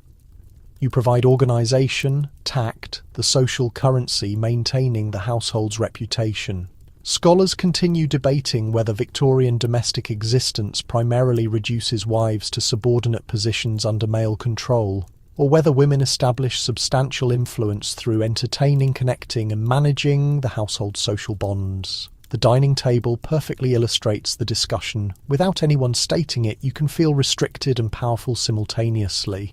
There's also the legal framework, giving the word agreement its edge. Throughout much of the 19th century, married women's ownership rights face limitations in many locations, with the principle of coverture determining how law regards a wife's identity and possessions. Reforms gradually expand rights. You don't need to quote legislation at the table to sense it appears in who authorises payments, who possesses what, how easily a wife's work becomes invisible because it's presumed rather than acknowledged. So when you smile and sustain supper's smoothness, you're also safeguarding the household's reputation, which means, in a sense, safeguarding your own security in a structure that doesn't always provide clean escape routes. Courses advance, broth clears, seafood materializes. A visitor compliments the kitchen and you accept recognition with humble acknowledgement, as though you personally cultivated the fish from tiny spawn in the larder. The second joke is you receive credit for the residence's enchantment while also bearing blame when enchantment fails, which represents impressive dual booking of accountability. Wine might circulate, bringing another management layer. Some households view drinking as cultured, others fear overindulgence. You establish the atmosphere. When someone grows too boisterous, you shift conversation. When someone grows too withdrawn, you encourage them. When someone wants aggressive debate, you present a safer subject, like journeys, performances, or climate. The eternal Victorian escape hatch. You observe visitors with the concentration of someone interpreting a space the way others interpret text. A raised eyebrow, a swift glance, a utensil paused mid-air. These communicate. Someone feels insulted, someone feels restless, someone is courting, someone worries about finances. You can't address everything openly, so you guide carefully, like navigating a vessel through mist. A peculiar detail enters the evening through the curious realm of obvious extravagance. In particular social spheres, uncommon foods become prestige markers and people occasionally pursue absurd measures displaying them. Pineapples, for instance, can be so costly and admired they're treated like prizes, exhibited at gatherings signalling prosperity and cultivation. Picture a party attendee being overshadowed by fruit sitting boldly at the table's centre. The third joke is the pineapple doesn't need to speak, it merely exists and everyone acknowledges it. Following main dishes, the table clears and dessert emerges, frequently with ceremonial gravity: sweet puddings, custards, fruit, nuts. Discussion relaxes marginally, though protocols persist. You maintain posture, maintain tone. You sustain the evening's momentum. Then arrives the transition, revealing much about gender without anyone delivering speeches. In many residences, men stay to converse over port or relocate to a separate space for tobacco, while women retreat to the parlour for tea and gentler conversation. You stand, you guide, you preserve graciousness. Some women appreciate the respite from men's louder discussion. Some resent the division. Some utilise the women's space as location for sharing genuine information beneath the pretense of pleasant talk. Regardless, the evening reorganises around old presumptions about who belongs where. You conclude the night ensuring everyone departs feeling they were embraced and appreciated, wraps restored, goodbyes exchanged, compliments traded like small currency. When the door closes and the residence exhales, the performance concludes, though your role continues. You verify leftovers are managed, that workers aren't overwhelmed, that tomorrow's requirements are recorded. Supper is performance, certainly, but it's also one method you maintain your existence in a world where so much depends on how effectively you can make others comfortable. You ascend the stairs as the residence settles into its nighttime stance, the courteous quiet making every footfall sound amplified. Lamps glow behind covers, passages narrow into shadow pockets. Even the wall covering appears like it's attempting rest. You reach the sleeping chamber and the door closes with soft finality, feeling private in ways the remaining day never quite permits. The space is intended as refuge, though it's also a workspace of different character. A bed dominates the area, elevated and layered, with linens tucked firm and covers heavy enough to feel like commitment. The atmosphere is cooler than desired. Bedroom hearths exist in some residences, but warmth never comes automatically. You weigh coal's value against comfort, and sometimes comfort doesn't win. You brush your hair, remove what can be removed, feel your scalp exhale with relief like it's been anticipating all day to breathe. Night clothes are plainer, though they're not careless. A shift or sleeping gown, perhaps a robe. You fold garments deliberately because disorder at night creates disorder in morning, and you understand how rapidly a small chaos develops bite. When you have a lady's maid, she assists with the quiet ceremonies. Hair brushed, pins collected, clothing prepared for tomorrow. Without one, you manage yourself. With identical practiced efficiency you apply to everything else. Privacy exists, though it's determined by class, space, and whether anyone requests entry before appearing, which isn't always certain. A standard reality sits inside this chamber like furniture. Many Victorian married pairs sleep in identical rooms, though separate sleeping quarters also become prevalent in some middle-tier and upper-tier households. When residences are sufficiently large, frequently described as sensible, proper or healthful, the configuration communicates plenty without stating anything. A shared bed can suggest connection or simply limited space. Separate chambers can suggest position, peace, autonomy, or remoteness. Identical arrangements can be understood in multiple ways, and you learn to exist inside those understandings. Sharing a room means sharing the minor realities of another person's physical presence and patterns. The sound of someone settling into rest, tobacco scent clinging to hair, how a partner's temperament can occupy the space as certainly as the draught near the glass. With separate chambers you gain silence and authority, though you also gain the sensation that the residence is filled with doors that can shut. Some nights a shut door feels like sanctuary, other nights it feels like declaration. Either way, the sleeping chamber is where matrimony stops being theoretical. Publicly, matrimony can appear like calm partnership with proper manners. Privately, it's negotiating about rest, illness, tenderness, finances, and expectations. You comprehend the word obligation in ways that aren't romantic. Obligation can mean tending a spouse who's unwell. It can mean preserving the household's equilibrium.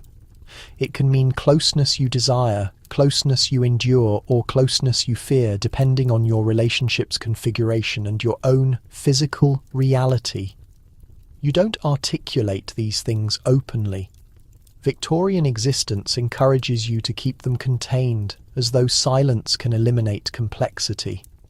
Scholars continue debating whether Victorian intimacy is genuinely characterized by suppression and modesty, or whether that stereotype conceals a more intricate private reality of longing, satisfaction, bargaining, and silent opposition. You sense the debate in how guidance volumes speak in circumlocutions, in how medical terminology circles around the physical form, in how people pretend ignorance about what they definitely comprehend. The period loves performing innocence, though it also generates an impressive volume of counsel about how to avoid contemplating things, which remains perpetually suspicious. You prepare for rest, with minor routines doubling as protection. You verify the window fastening. You ensure the flame is positioned safely. You keep a chamber vessel accessible. When plumbing isn't immediately available, you might maintain water on the surface and perhaps a small chime or method to summon assistance if someone becomes ill during darkness. The residence is quieter presently, meaning every groan can feel threatening and every wind outside can sound like a caller. You learn distinguishing between normal settling sounds and something requiring attention, like the residence itself speaks a dialect you've studied for years. When affection exists in your matrimony, the sleeping chamber can soften, a shared jest, a hand pressed in darkness, a brief exchange where you communicate more honestly than you can downstairs. You might discuss children, finances, plans, anxieties you never acknowledge in daylight. In these moments, the space becomes what it should be, a location where you can cease performing and simply exist. When affection is sparse, the space becomes cautious. Words are weighed, movements are controlled. You become expert in controlling tone because tone can ignite disputes, and disputes can resonate through a residence. Some pairs sleep spine to spine, not from conflict, but from custom, like two people occupying a space the way vessels occupy identical waters. The first joke is that when the bed is sufficiently large, you could realistically conduct a small committee gathering in it and still not accidentally contact anyone. You also confront the subject nobody prefers discussing at the supper table. Children come readily in this period, and preventing pregnancy is challenging, uncertain, and frequently discussed in hushed tones. Some pairs practice timing, restraint, or approaches that aren't dependable. Certain devices and rubber items exist and information passes around, though respectability demands pretending it doesn't. There are moral positions, religious positions, and medical perspectives that contradict. You're left managing your own wellness, your own weariness, and the household's assumptions. This isn't merely personal, it's systemic. Your physical form can become the timeline by which your entire existence is calculated. The bed itself is an object of planning. You might warm it with a heated water container in later years, or with a warming vessel, a metal holder filled with hot embers passed between linens to chase away cold. It sounds pleasant until you recall that hot embers near fabric is an exciting method to encounter the local fire department. The second joke is that Victorian heating is basically download warmth, except the application is a shovel and the customer assistance is prayer. You take care with illumination. Candles and gas lamps are typical, and both present danger. You might extinguish a flame with a snuffer, observing the smoke spiral upward. Darkness arrives immediately and densely. In darkness, your thoughts can grow amplified. You revisit exchanges. You calculate costs. You concern yourself with a child's cough. You consider what people articulated and what they intended. You strategize tomorrow without intending to. In some residences, the sleeping chamber is also where personal objects conceal. Correspondence tucked into a compartment, a journal hidden beneath fabric, a small keepsake that would appear sentimental if discovered, though feels like a lifeline when held in your grasp. Here's a peculiar detail fitting the period's combination of sentiment and caution. Some women maintain small lockets or hidden spaces for hair, photographs, or tiny messages. Objects meant remaining private. In a world where privacy is restricted, it's not always scandal. Sometimes it's simply the necessity to possess a piece of yourself that isn't part of the household public narrative. You also contemplate your own physical form in the quiet. The corset is removed now, though its impression remains in your ribs. Your shoulders carry the day, your hands reveal it. When you've been overseeing, writing, stitching, lifting, calming, arranging, you sense the weariness settle into muscle-like deposit. You may massage lotion into dry skin or apply a simple cream. You may brush your teeth again with powder, hoping tomorrow's smile appears effortless. You do these things because appearance matters, certainly, though also because routine represents one of the only forms of authority you genuinely possess. Sleeping alone, the quiet can be comforting or oppressive. The bed can feel expansive in a comforting manner, or expansive in a manner that makes you listen too intently for sounds. Sleeping beside someone, you adjust to their breathing and locate your own rhythm. You might lie wakeful as the other person drifts quickly, because some people can fall asleep in 10 seconds like it's a talent they refuse sharing. The third joke is that you would pay substantial money for that ability. Though the only thing available is another bottle of tonic and a lecture about your anxiety. Eventually, you select rest because you must. You pull covers higher. You rotate to a cooler section on the pillow. You allow the space to fade into soft blur of darkness and faint sound. The sleeping chamber contains both comfort and limitation, tenderness and separation, obligation, and whatever private longings you manage maintaining alive. And when rest finally arrives, it doesn't feel like surrender. It feels like the smallest, most essential kindness.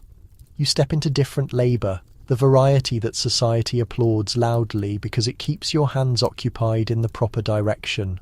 Religious practice and benevolence provide respectable purpose, a method to be active without being accused of desiring excessively. The language is soft.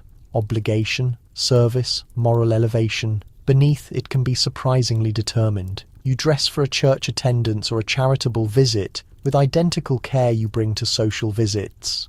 Though the atmosphere shifts, darker shades, humble lines, a bonnet that communicates gravity rather than brilliance, you aim to appear sincere. Sincerity is the approved expression of public female activity. Church is a central rhythm in many Victorian communities. A standard reality of the period is that religious attendance, particularly within various Christian denominations, determines weekly patterns, social existence, and concepts about morality and domestic positions. The church isn't only a worship location, it's a social centre, a network, and sometimes an amplifier for what women should be. Sermons remind you of your obligations as a spouse and mother. Hymns wrap the reminders in melody so they feel soothing instead of restrictive. You sit in the pew and listen, and you notice how religious practice can be both refuge and burden. It can comfort, providing structure to worry. It can also intensify guilt, transforming ordinary weariness into personal failure. You maintain hands still, eyes ahead, and allow the words wash over you. You consider your household, your children, your workers, if you have them, and the minor daily selections that carry moral significance attached to them by people who've never done your washing. Following service, charity labour begins. This is where respectable women can navigate through the world with purpose, organising food distribution, gathering clothing, supporting schools, attending the sick, raising funds for missions. You might serve on a committee, organising events with the precision of a military operation, except the tools are raffle tickets and courteous correspondence. The first joke is that if charity committees ever went to war, the opposition would surrender immediately from pure bewilderment and exhaustion. Charitable visiting is its own ceremony. You enter poorer districts with a basket of goods or a list of locations, and you must control your expression. Excessive pity appears insulting, insufficient looks frigid. You aim for warmth, though you also aim for command, because you're expected to instruct as well as assist. Victorian charity frequently comes with moral stipulations attached, a conviction that assistance should improve conduct, not simply ease suffering. That conviction can make kindness feel like monitoring. Scholars continue debating whether Victorian philanthropy genuinely enhanced lives by providing nourishment, education and medical assistance that the government didn't provide, or whether it primarily reinforced class authority by policing the poor through moral assessment and reliance. You can sense both truths in identical visits. A warm meal can be genuine relief. A lecture about hygiene can land like a blow. When clean water is limited and coal is costly, you step into a smaller, cramped space where a mother sits with children. The atmosphere is moist, the walls retain soot. You provide supplies and pose questions. You might suggest improved ventilation, while the family observes you, wondering which window you believe they should construct in the wall. You attempt to be helpful. You attempt not to be absurd. Sometimes you succeed. Sometimes the circumstances make you painfully conscious of how far counsel can drift from reality. Simultaneously, these visits can reveal the city's concealed machinery. You witness workhouse anxieties, overcrowding, hunger, and how illness propagates where people are compressed together. You witness children labouring, women depleted, men damaged. You witness that domestic comfort isn't evenly allocated. That consciousness can transform you, even if you can't transform the structure. It can also make your own household feel like a delicate bubble that could burst with one unfortunate turn. Charity also connects you to other women, committees, stitching circles, church assemblies, mission associations. You sit with other spouses and coordinate, and you recognise this is one of the limited places where you can communicate with authority, create plans, and witness tangible results. You assign responsibilities, you establish dates, you handle funds, you compose appeals. You become, quietly, an administrator of public initiatives. This is where the approved female realm expands. The residence is supposed to be your territory, though charity allows you to extend the home's moral influence outward. You can journey to gatherings, you can communicate with clergy and local authorities, you can affect judgments about schools and assistants. Some women discover genuine empowerment here, even while the language of the labour insists it's merely an extension of their domestic character. That insistence can feel like a courteous deception, though you can still utilise the space it generates. A peculiar detail exists in how charity sometimes becomes a platform for symbolism. Particular causes become fashionable. Bazaars and charity exhibitions transform into social occasions where women present handiwork, raise funds, and also present themselves as morally engaged. A display of embroidered articles can be both fundraising and reputation construction. You sell a needlework item and also sell the concept that your household is generous. It's generosity with a component of branding, long before anyone employs the word branding. You may also participate in religious instruction, teaching Sunday school, or supporting temperance initiatives. Temperance movements particularly draw many women into public activism because alcohol connects to domestic violence, poverty, and family destruction. In popular discussion, you might sign commitments, attend gatherings, and encourage others to shun drink. You do it because you desire safer residences. You also do it because it supplies a clear moral mission in a world that can feel morally disordered. Yet even in these benevolent labours, your conduct is monitored. A woman who becomes too vocal can face criticism for stepping beyond her position. You must appear modest, even while leading. You must communicate gently, even while confronting social problems. You must be patient even when you're enraged. This is the Victorian version of being instructed to calm down, except wrapped in scripture and compliments. The second joke is that you could propose saving the world, and someone would still inquire if you have considered doing it more quietly. Religious practice can also be personal sanctuary. Prayer in the stillness, a hymn hummed while folding fabric, a moment of peace that belongs exclusively to you.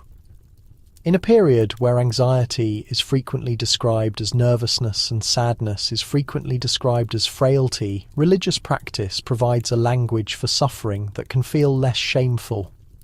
You can articulate that you're troubled and be comprehended. You can request strength and not be ridiculed. That matters.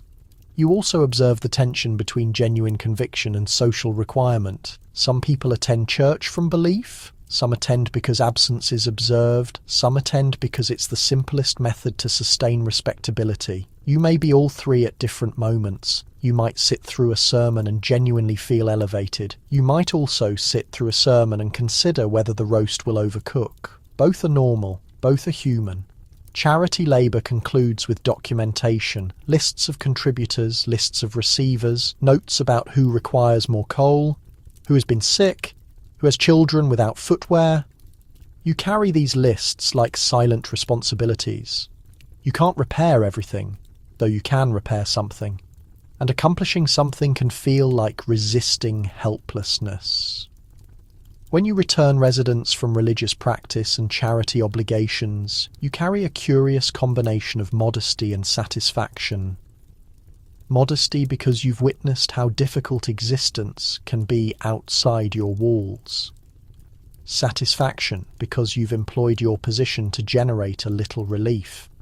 You place your gloves down, remove your bonnet, and sense the burden of public purpose settle into identical physical form that still handles meals and linens. Religious practice and charity have provided you a socially approved channel for activity, and you've poured yourself into it. Deliberate, sincere, and quietly influential. In a world that prefers you gentle, you locate your most peaceful space, or at least the most peaceful corner of a space that never truly stops breathing. The resident settles into a softer rhythm for a moment. A distant sound in the kitchen, a faint footfall in the corridor, the timepiece continuing its constant labour like it's compensated by the tick. You sit at a small writing surface and sense something release inside you, because this is one of the limited locations where your thoughts can exist without requiring usefulness. Paper waits, ink waits, a pen waits with its pointed little tip, innocent in the manner tools always appear before they alter your day. Writing in a Victorian household is commonplace and influential simultaneously. Correspondence operates the social world, maintains families together across distance, handles business, arranges visits, carries condolences, and delivers invitations that can modify the configuration of your week. Journals and private notebooks accomplish something else. They contain what you can't articulate openly. A standard reality of the period is that correspondence is a major form of communication across Victorian society, supported by expanding postal networks and the expectation that respectable people sustain relationships through written exchange. You understand this in your bones because your days are determined by what arrives and what must be answered. Correspondence can be a gift. Correspondence can be a demand. Correspondence can be a rope thrown across a distance, pulling you toward obligations you didn't request. You smooth a sheet of paper and decide who you are on the page. That's the first secret of writing. You don't simply report occurrences. You perform a version of yourself that suits the receiver. To your mother, you might sound obedient and stable. To a close friend, you might permit a little humour, a little honesty, a little complaint that you would never share at tea. To a distant relative, you might sound formal, neat, untroubled, like a residence with every drapery perfectly aligned. The language is its own disguise, Courteous beginnings, deliberate phrasing, compliments positioned like cushions. You learn to write warmth without sounding dependent and concern without sounding intrusive. You learn to decline invitations in a manner that makes the other person feel acknowledged, while also making it evident you're not attending. This talent deserves recognition. The first joke is that you could probably negotiate international peace if someone provided you enough stationery and a sufficiently courteous phrase book. You dip the pen in ink, and the ink is temperamental. Sometimes it flows smoothly, sometimes it blobs like it's attempting to undermine you. You blot with a scrap of paper. You maintain your hand controlled. You write lines that must appear composed even when you're not. The page receives your precise handwriting like a silent observer. There's a curious intimacy in the action. You understand that someone will hold this paper, observe your curves and pressure marks, and picture you as you write. Your handwriting becomes a substitute for your presence. That can be reassuring. It can also feel dangerous. Excessive underlines, excessive emotion, excessive detail, and you become exposed to interpretation. And interpretation is ubiquitous. Correspondence isn't always private. Servants may transport them, family members may view them. In some residences, correspondence is left on trays or opened in communal spaces. You learn to write with the consciousness that your words might pass through more hands than you intended. You become cautious, you become oblique. You become a master of communicating something without communicating it. Scholars continue debating whether Victorian private writings reveal a concealed world of personal liberty and emotional depth, or whether even journals and correspondence are influenced so powerfully by social requirements that they still perform respectability rather than express unfiltered truth. You can sense the debate in your own selections. You write what's real, or you write what's supposed to be real. Sometimes they match. Often they don't. When you're writing to friends, the letter becomes a little door you can slip through. You describe your day in a way that makes it sound bearable. You mention a small annoyance. You admit to being slightly bored. You joke about the endless dust, the endless visitors, the endless need to look happy about it. You might write something like, "I am well," and then stop because "well" is carrying more weight than it should. Then you keep going. The children are spirited, which is code for someone tried to scale the drapes again. The second joke is that Victorian kids treat furniture like it's personally challenging them, and you're apparently the umpire. Sometimes your writing has a purpose beyond feelings. You write the butcher about a bill. You write the dressmaker about an appointment. You write a charity group about meeting times. You write a school about tuition. You manage the household's wider connections through ink and paper. This is invisible work that keeps everything from falling apart. Then there's the diary, that private book that feels like a room you can lock. You open it, and the blank page invites something honest. Here, you can admit what you can't say anywhere else. The anger you feel when you're brushed aside, the worry you carry about your health or a child's, the isolation that can settle in even when the house is full, the small joys that don't fit the public story, a bird outside a window, a tune stuck in your head, a rare hour of silence. You write more openly here, but even this isn't completely free. You know diaries can be discovered, you know drawers can be opened. You know a house has eyes even when you think you're alone. So you might disguise your feelings, you might use initials instead of full names, you might write in shorthand that only you can easily read, you might soften your words so they look harmless if someone finds them. There's an odd detail in that urge to hide while staying visible. Some Victorians use cross-writing to conserve paper and postage. You fill a page, then rotate it and write across your original lines at 90 degrees. Creating a dense grid that takes concentration to read. It can be economy. It can be need. It can also accidentally work as privacy, because anyone trying to snoop will need patience and decent light. This is the era's way of making your text so tiny that only you can crack it, except you do it with ink and pure determination. You save small tokens with your letters, a pressed flower between pages, a ribbon from something given to you, a newspaper clipping folded to a specific paragraph. These objects anchor memory. They let you hold on to moments that routine would otherwise swallow. The house expects you to move past feeling quickly. The keepsake says, "No, this mattered." Writing also becomes a place where you test ideas. You might question something you've been taught. You might wonder why certain rules are there. You might feel a flash of wanting more and then quickly tuck it into a sentence, like you're smuggling something forbidden. You might write, "I wish," and then pause, because wishing can feel risky. Still, you write it down anyway, because the page won't gasp or criticize. The physical process of writing shapes your time. You need light, you need silence, you need ink and paper, you need privacy. In a busy house, those needs become bargains. You pick hours when you're least likely to be interrupted. You position yourself so you can hear footsteps coming.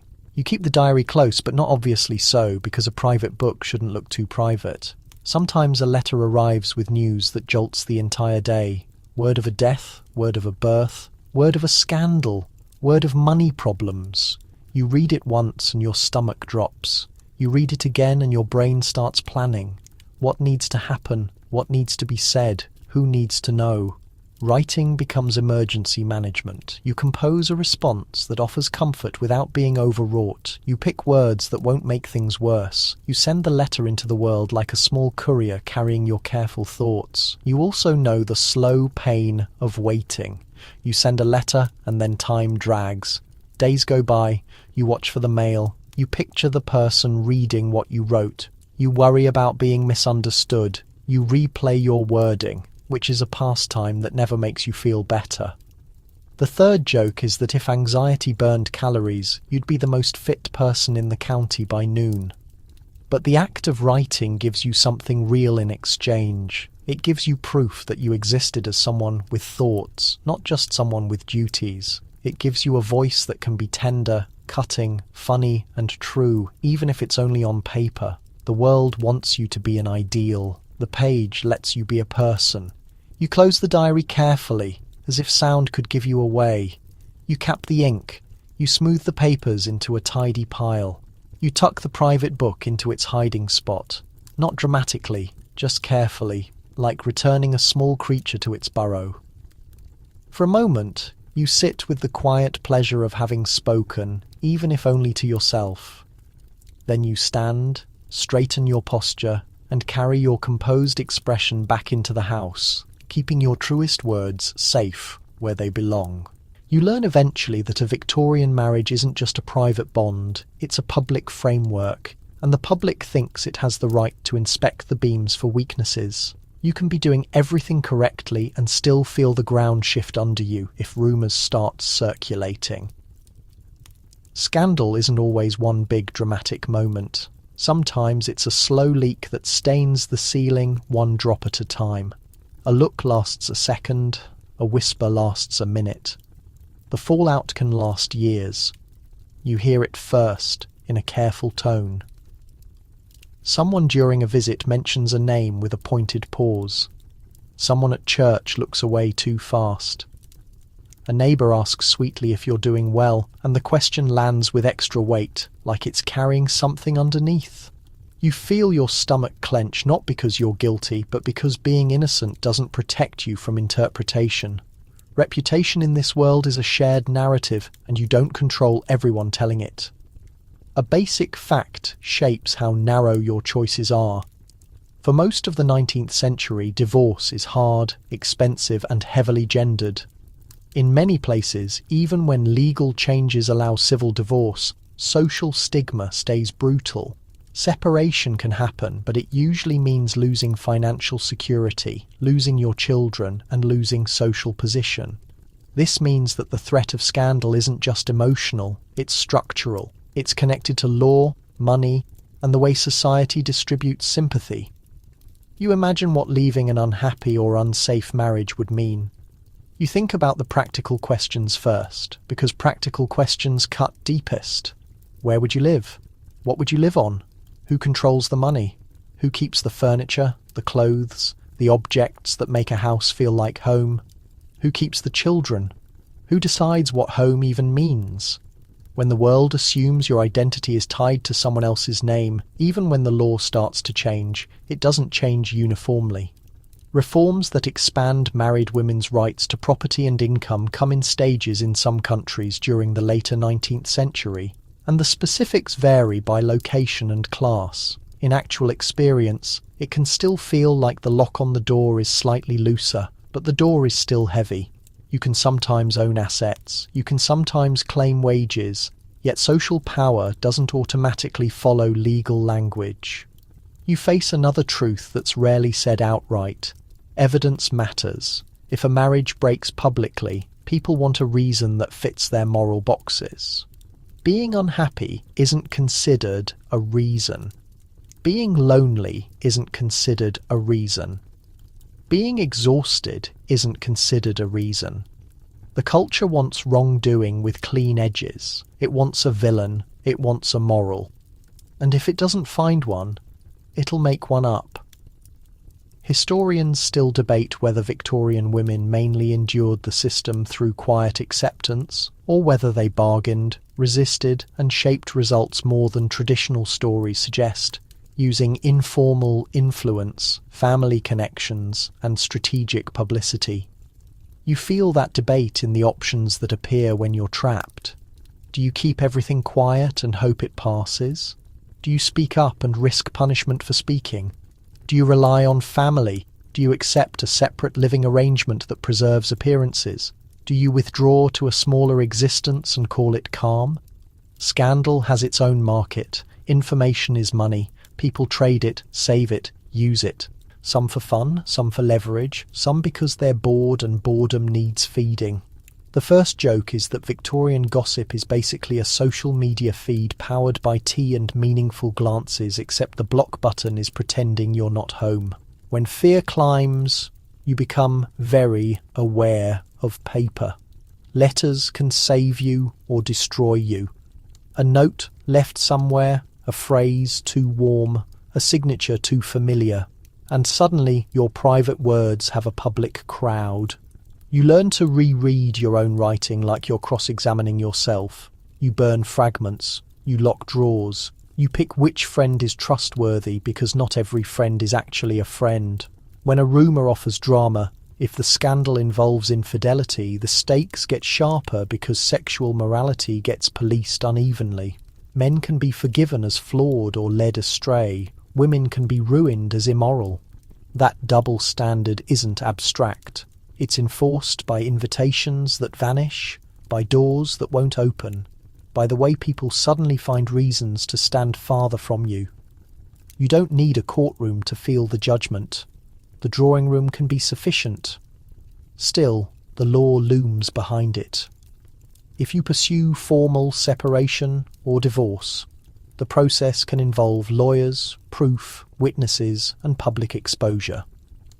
In some contexts, court cases become a kind of theatre, with newspapers printing scandalous details that make everyone shocked, while also ensuring everyone reads every single word. You picture your life turned into headlines and you feel the flush of shame rise in your throat. An odd detail enters this legal realm. Private investigators and hired watchers sometimes become part of marital conflicts, collecting evidence of meetings, following movements, noting times and locations, building a paper trail of proof. Imagine realising that your daily routine could be turned into a report written by a stranger with a notebook. It's disturbing, and it also feels strangely current, like you've stumbled into surveillance without at least getting a mute option. Money becomes the next fight. Legal proceedings cost money. Living separately costs money. Keeping up the appearance of respectability while your life fractures costs money. If your husband controls the finances, you might need to negotiate an allowance or settlement. If your family has resources, they might step in. But stepping in can come with strings and control. If you have your own resources, you still face the social costs that can make earning income harder to do openly. Work isn't always considered respectable for a married woman, and it can become even less respectable for a separated one, unless it's framed as survival and done with modesty. The children are the sharpest edge. You think about them constantly, not in some vague way, but in the concrete details of bedtime, food, sickness, education, and reassurance. Custody laws and social norms often favour the father's authority. In many 19th century situations, though, actual practice can differ, and family agreements can override pure legal theory. You're left trying to shield your children while also shielding yourself, and sometimes the system makes you pick which protection is actually possible. You also face the quieter scandals, the ones that never reach court. A husband who gambles, a husband who drinks too heavily, a husband who spends recklessly, a husband who's cruel in ways that leave no bruise the neighbours can witness. These situations can trap you because they don't fit the era's dramatic frameworks. You might work around them, smoothing surfaces, covering bills, quietly making excuses, keeping the household functioning so the world doesn't ask questions.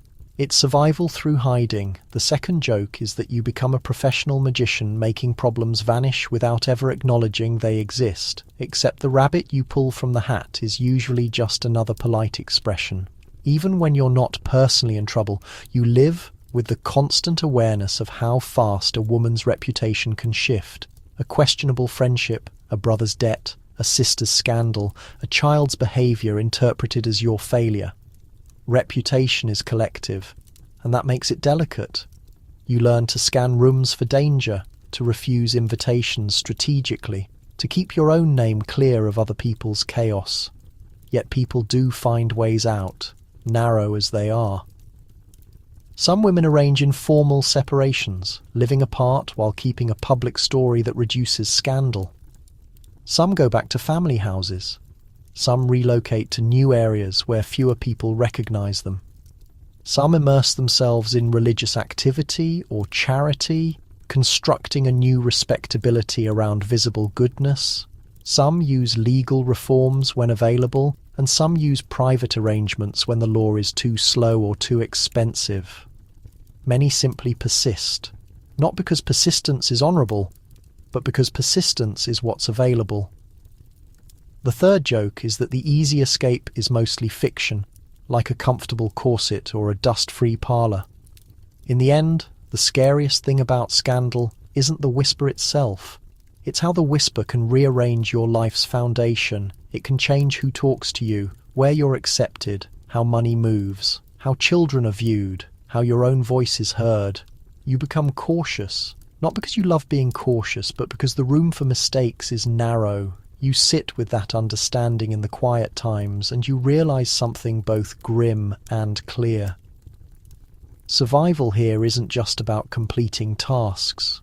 It's about navigating a system that can punish you for being human.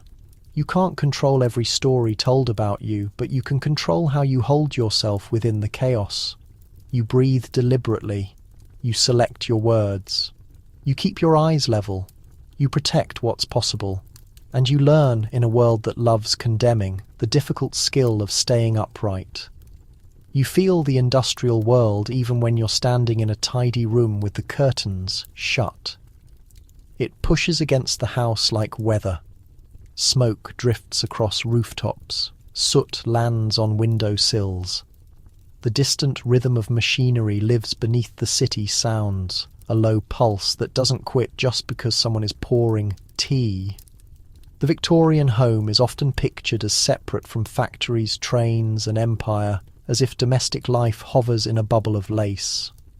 In truth, the bubble has cracks, and the cracks are sewn with coal, wages, and goods shipped from distant places. You notice it in the simplest objects. The coal bin that needs refilling, the black dust that shows up no matter how often you clean, the way curtains turn yellow over time, as if the air is slowly staining them. A basic fact grounds this. The 19th century witnesses rapid industrialization and urban expansion in many locations, with factories, railways, and mass production reshaping work, cities, and household consumption. That transformation alters your daily routine, even if you never walk into a factory. It changes what you purchase, what you inhale, and how you think about progress. You watch the household rely on industrial networks. Coal comes from mines. Gaslighting, where it exists, comes through pipes from facilities that keep burning and processing. Factory-made fabric shows up in stores in more variety and lower cost than hand-woven cloth could offer. Canned food and packaged items start appearing more frequently as the century moves forward. Even your letters move faster with better transport. The rhythm of life shifts because the world speeds up around you. But speed has a price you can't completely ignore. In cities, the air can be rough. Soot clings to everything. Breathing problems are widespread. You might not have the language of air pollution, but you know what it's like to wipe black residue from a ledge and find it there again by sunset. You know what it's like to cough after a foggy day and wonder if the fog is actually fog or something worse. You keep windows open for air and then shut them because the air isn't always fresh. You also feel the industrial world in what people do for work. If you're in a comfortable house, your comfort connects to other people's labour. Someone dug up the coal, someone sewed the fabric, someone delivered the packages, someone scrubbed the floors. Domestic life sits on a ladder of work, and the ladder often vanishes from polite talk. You're supposed to be thankful and not too inquisitive. Curiosity, though, creeps in. You see children on the street selling matches or papers. You see women hauling heavy loads to factories. You hear about accidents, long shifts, and injuries that never appear in the cheerful language of industry. You might know someone whose family invests in mills or railways, and you hear prosperity praised as evidence of national greatness. You also hear murmurs about strikes, wage fights, and unrest. The industrial age isn't silent. It just has spaces where noise isn't allowed. Historians still debate whether industrialization ultimately raises living standards for most people during the Victorian period, or whether its gains are unequal and delayed, purchased with tremendous suffering among workers and the poor. You can feel the inequality when you compare streets. One street has bright shop fronts and neat houses, another has cramped housing and a smell of dampness and smoke that sticks to fabric.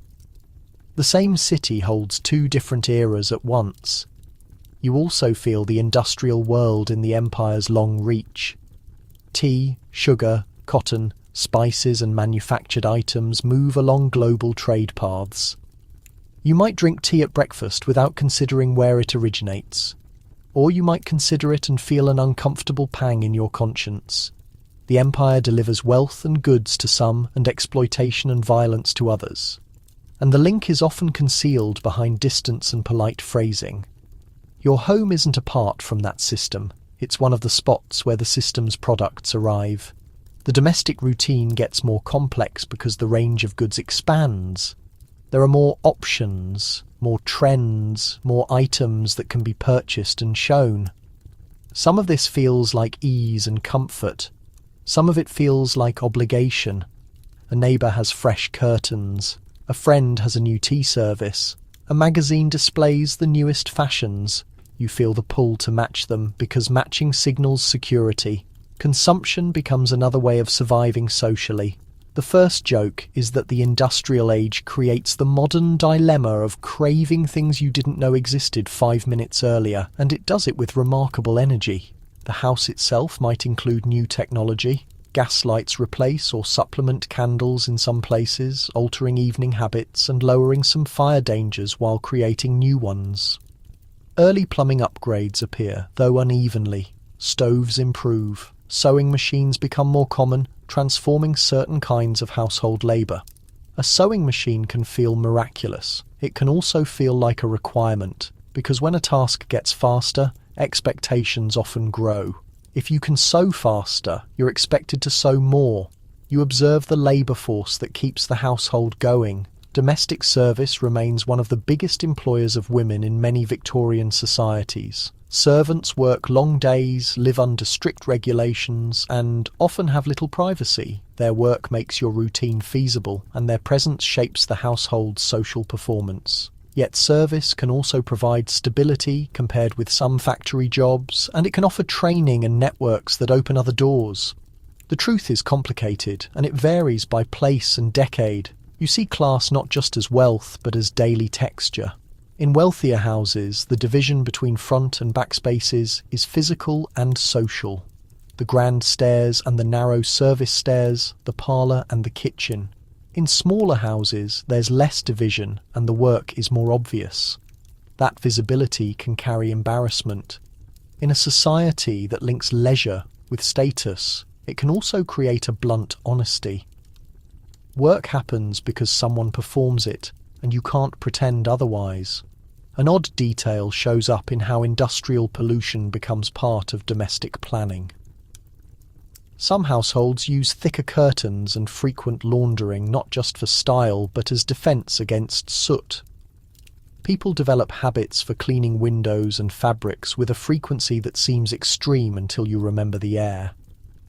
Blackroom isn't just unpleasant, it's relentless. The city tries to push into your home through every gap, and you battle it with cloth and soap and sheer will. You also sense the industrial age reshaping time. Factory whistles and train schedules make timing sharper. Punctuality becomes a virtue linked to modernity. Even if your own day is structured by meals and social visits, the wider world is operating by clocks, tickets, and shifts. The household adjusts. Dinner hours can change. Visits can be planned around train times. Letters come more consistently. The feeling that life is accelerating can seem thrilling, but it can also feel like you're racing to keep pace with a machine that doesn't care if you're exhausted. You hear about new concepts too. Reform movements, public health efforts, debates about schooling, arguments about labour rights, women's rights, discussions that start to spread more openly as the century advances. You might come across pamphlets or talks. You might have friends who mention reforms quietly. You might feel a spark of agreement and then quickly check your face, because not everyone welcomes sparks in polite company. The second joke is that the fastest way to trigger an argument in a Victorian parlour is to mention progress and then watch everyone define it differently while still claiming they're being perfectly civil. The industrial world also changes standards of cleanliness and domestic management. New products promise simpler cleaning. Advertisements train you to want certain soaps, certain starches, certain polishes. Household guides multiply, framing home management as a kind of science. This can feel empowering in that your abilities are acknowledged as sophisticated. It can also feel draining because now your already demanding routine arrives with a lesson about efficiency. You stand at a window and look outside at the city. Chimneys, rooftops, a strip of railway line in the distance. You feel the house as both refuge and participant. It shields you from some of the industrial world's harshness. Yet it's constructed from the industrial world's products. It's heated by coal, lit by gas, or candles, made through industry, furnished with items shaped by machines and global commerce. You can't step fully outside this system because it's the system that supplies your daily existence. The third joke is that even when you're trying to be purely domestic, the modern world keeps sliding mail beneath your door, like an uninvited visitor who claims it's family. You adjust the curtain not to block the world out completely, but to manage how much of it reaches your awareness. That action feels symbolic. In the industrial age, control becomes something you practice in limited ways. You can't alter the city's air on your own. You can't redesign the wage system. You can't reverse the empire's influence. But you can keep your home as tidy as possible. You can make thoughtful purchases. You can support specific charities or reforms. You can choose which conversations to foster. You can raise children who might think differently. Small gestures, yes. But the Victorian world is constructed from small gestures repeated until they become structure. You turn away from the window with the knowledge that your daily routine isn't simply individual. It's a thread in a much bigger fabric, woven through machines, markets, and changing ideas. The home isn't outside history, it's one of the locations where history is experienced, cleaned, cooked, sewn, and carried forward in quiet hands. Night arrives again, and the house grows quieter in a way that feels like a blanket settling over furniture. The lamps burn low. The The hallways soften into darkness. Sounds become more noticeable because there are fewer of them. A clock ticks, a stair groans. Somewhere a piece of coal shifts in a fireplace with a tiny pop like a whispered remark. You move through the final tasks with a body that's tired in layers. Not just tired from standing or carrying, but tired from holding yourself a certain way all day, tired from smiling at appropriate moments, tired from monitoring details, tired from being the steady centre people expect. Even when you feel like you could dissolve into the rug and let the rug take charge, the first joke is that if the rug had to manage the household, it would immediately quit and demand a pension. You check doors and locks, because safety at night is a real concern. You make sure candles are extinguished. You confirm that the servant hallways, if your house has them, are calm and settled.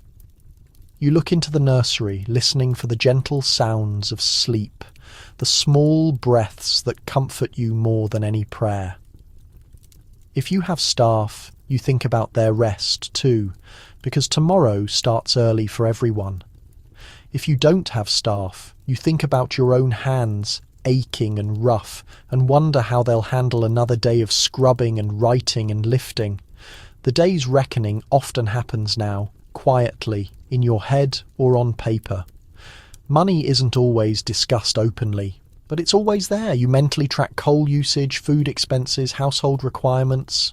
You think about the butcher's account, the dressmaker, the school charges. You think about small indulgences and whether they were justified. You think about crises, because crises are why you keep money and supplies organised. A basic fact of Victorian domestic life is that many wives, especially in the middle and upper classes, assume significant responsibility for household budgeting and oversight, maintaining accounts to uphold standards within financial constraints. This is skilled work, even when it's described as mere household care. You also count emotional expenses, though there's no ledger for those. The effort of staying calm, the pressure of managing relationships, the way you swallow irritation because it's not worth the disturbance, the way you soften your tone because sharpness is judged more harshly when it comes from you. Historians still debate whether Victorian ideals of femininity and domesticity gave women genuine cultural power as moral guardians, or whether those ideals mainly work to restrict women's independence, or whether by glorifying self-sacrifice. At night, when no one's watching, the debate feels less theoretical and more like a burden you can finally put down. You look at your hands. They tell the story in small marks. A faint mark from a pin, a rough spot from soap, a small burn from a hot iron, a paper cut from handling letters. These are tiny scars of routine, and they build up. No one calls them brave, they just happen. Yet they represent the day's quiet wins. A household kept functioning, people nourished, children soothed, appearances preserved. You remove the last of your jewellery if you wear any, and the lightness feels like freedom. You loosen your hair and the tension in your scalp releases. You wash your face again with cool water. The gesture is simple, but it feels like you're washing the day away, drop by drop. You change into your night clothes and feel the softness against your skin, a small comfort after fabric that was meant to shape and display. An odd detail exists in the bedtime habits of the era. Many households maintain small protective practices that blend superstition and practicality.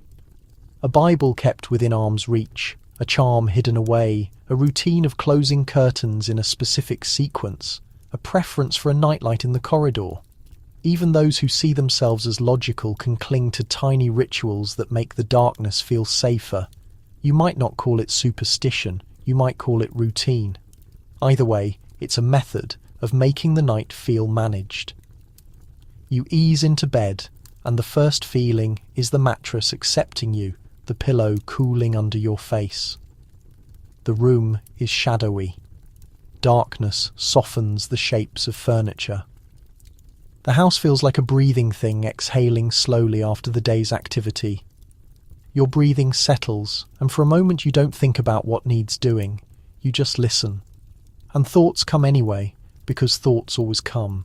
You replay a conversation, worrying whether you sounded too harsh. You remember an unpaid account. You remember a child's cough. You remember a friend's weary look. You wonder whether you should have done more, said less, chosen otherwise. The second joke is that your brain becomes a late-night committee meeting where everyone's worried and nobody brought refreshments. You try to be kind to yourself, even if kindness isn't something your world teaches you. You remind yourself that the day held real work and real attention. You were the person who absorbed tension and turned it into smooth functioning. You were the person who noticed what others overlooked. You were the person who juggled 100 small duties without dropping them most of the time. And that's not insignificant. You let your thoughts drift through the house as if you were walking it one final time. The kitchen silent now, the parlour shadowed, the corridor still, the nursery peaceful. You think about how much work goes into making a home feel secure. People talk about homes as if they're automatic, as if they simply happen. You know the reality. A home is maintained, it's arranged, it's negotiated, it's cleaned and fed and coaxed into form every day. As you lie in the darkness, you also sense the private self that endures inside all those roles. The part of you that loves a book. The part of you that finds humour in small absurdities. The part of you that imagines a different arrangement of time and freedom. The part of you that wants to be recognised as more than a shadow. That self doesn't disappear at night. It waits. It breathes with you. The third joke is that if your inner self had a calling card, it would say available for conversation, but mostly uninvited. Your eyes grow heavier. The edges of thought blur. The room feels more distant. The day's sharpness fades into something gentler.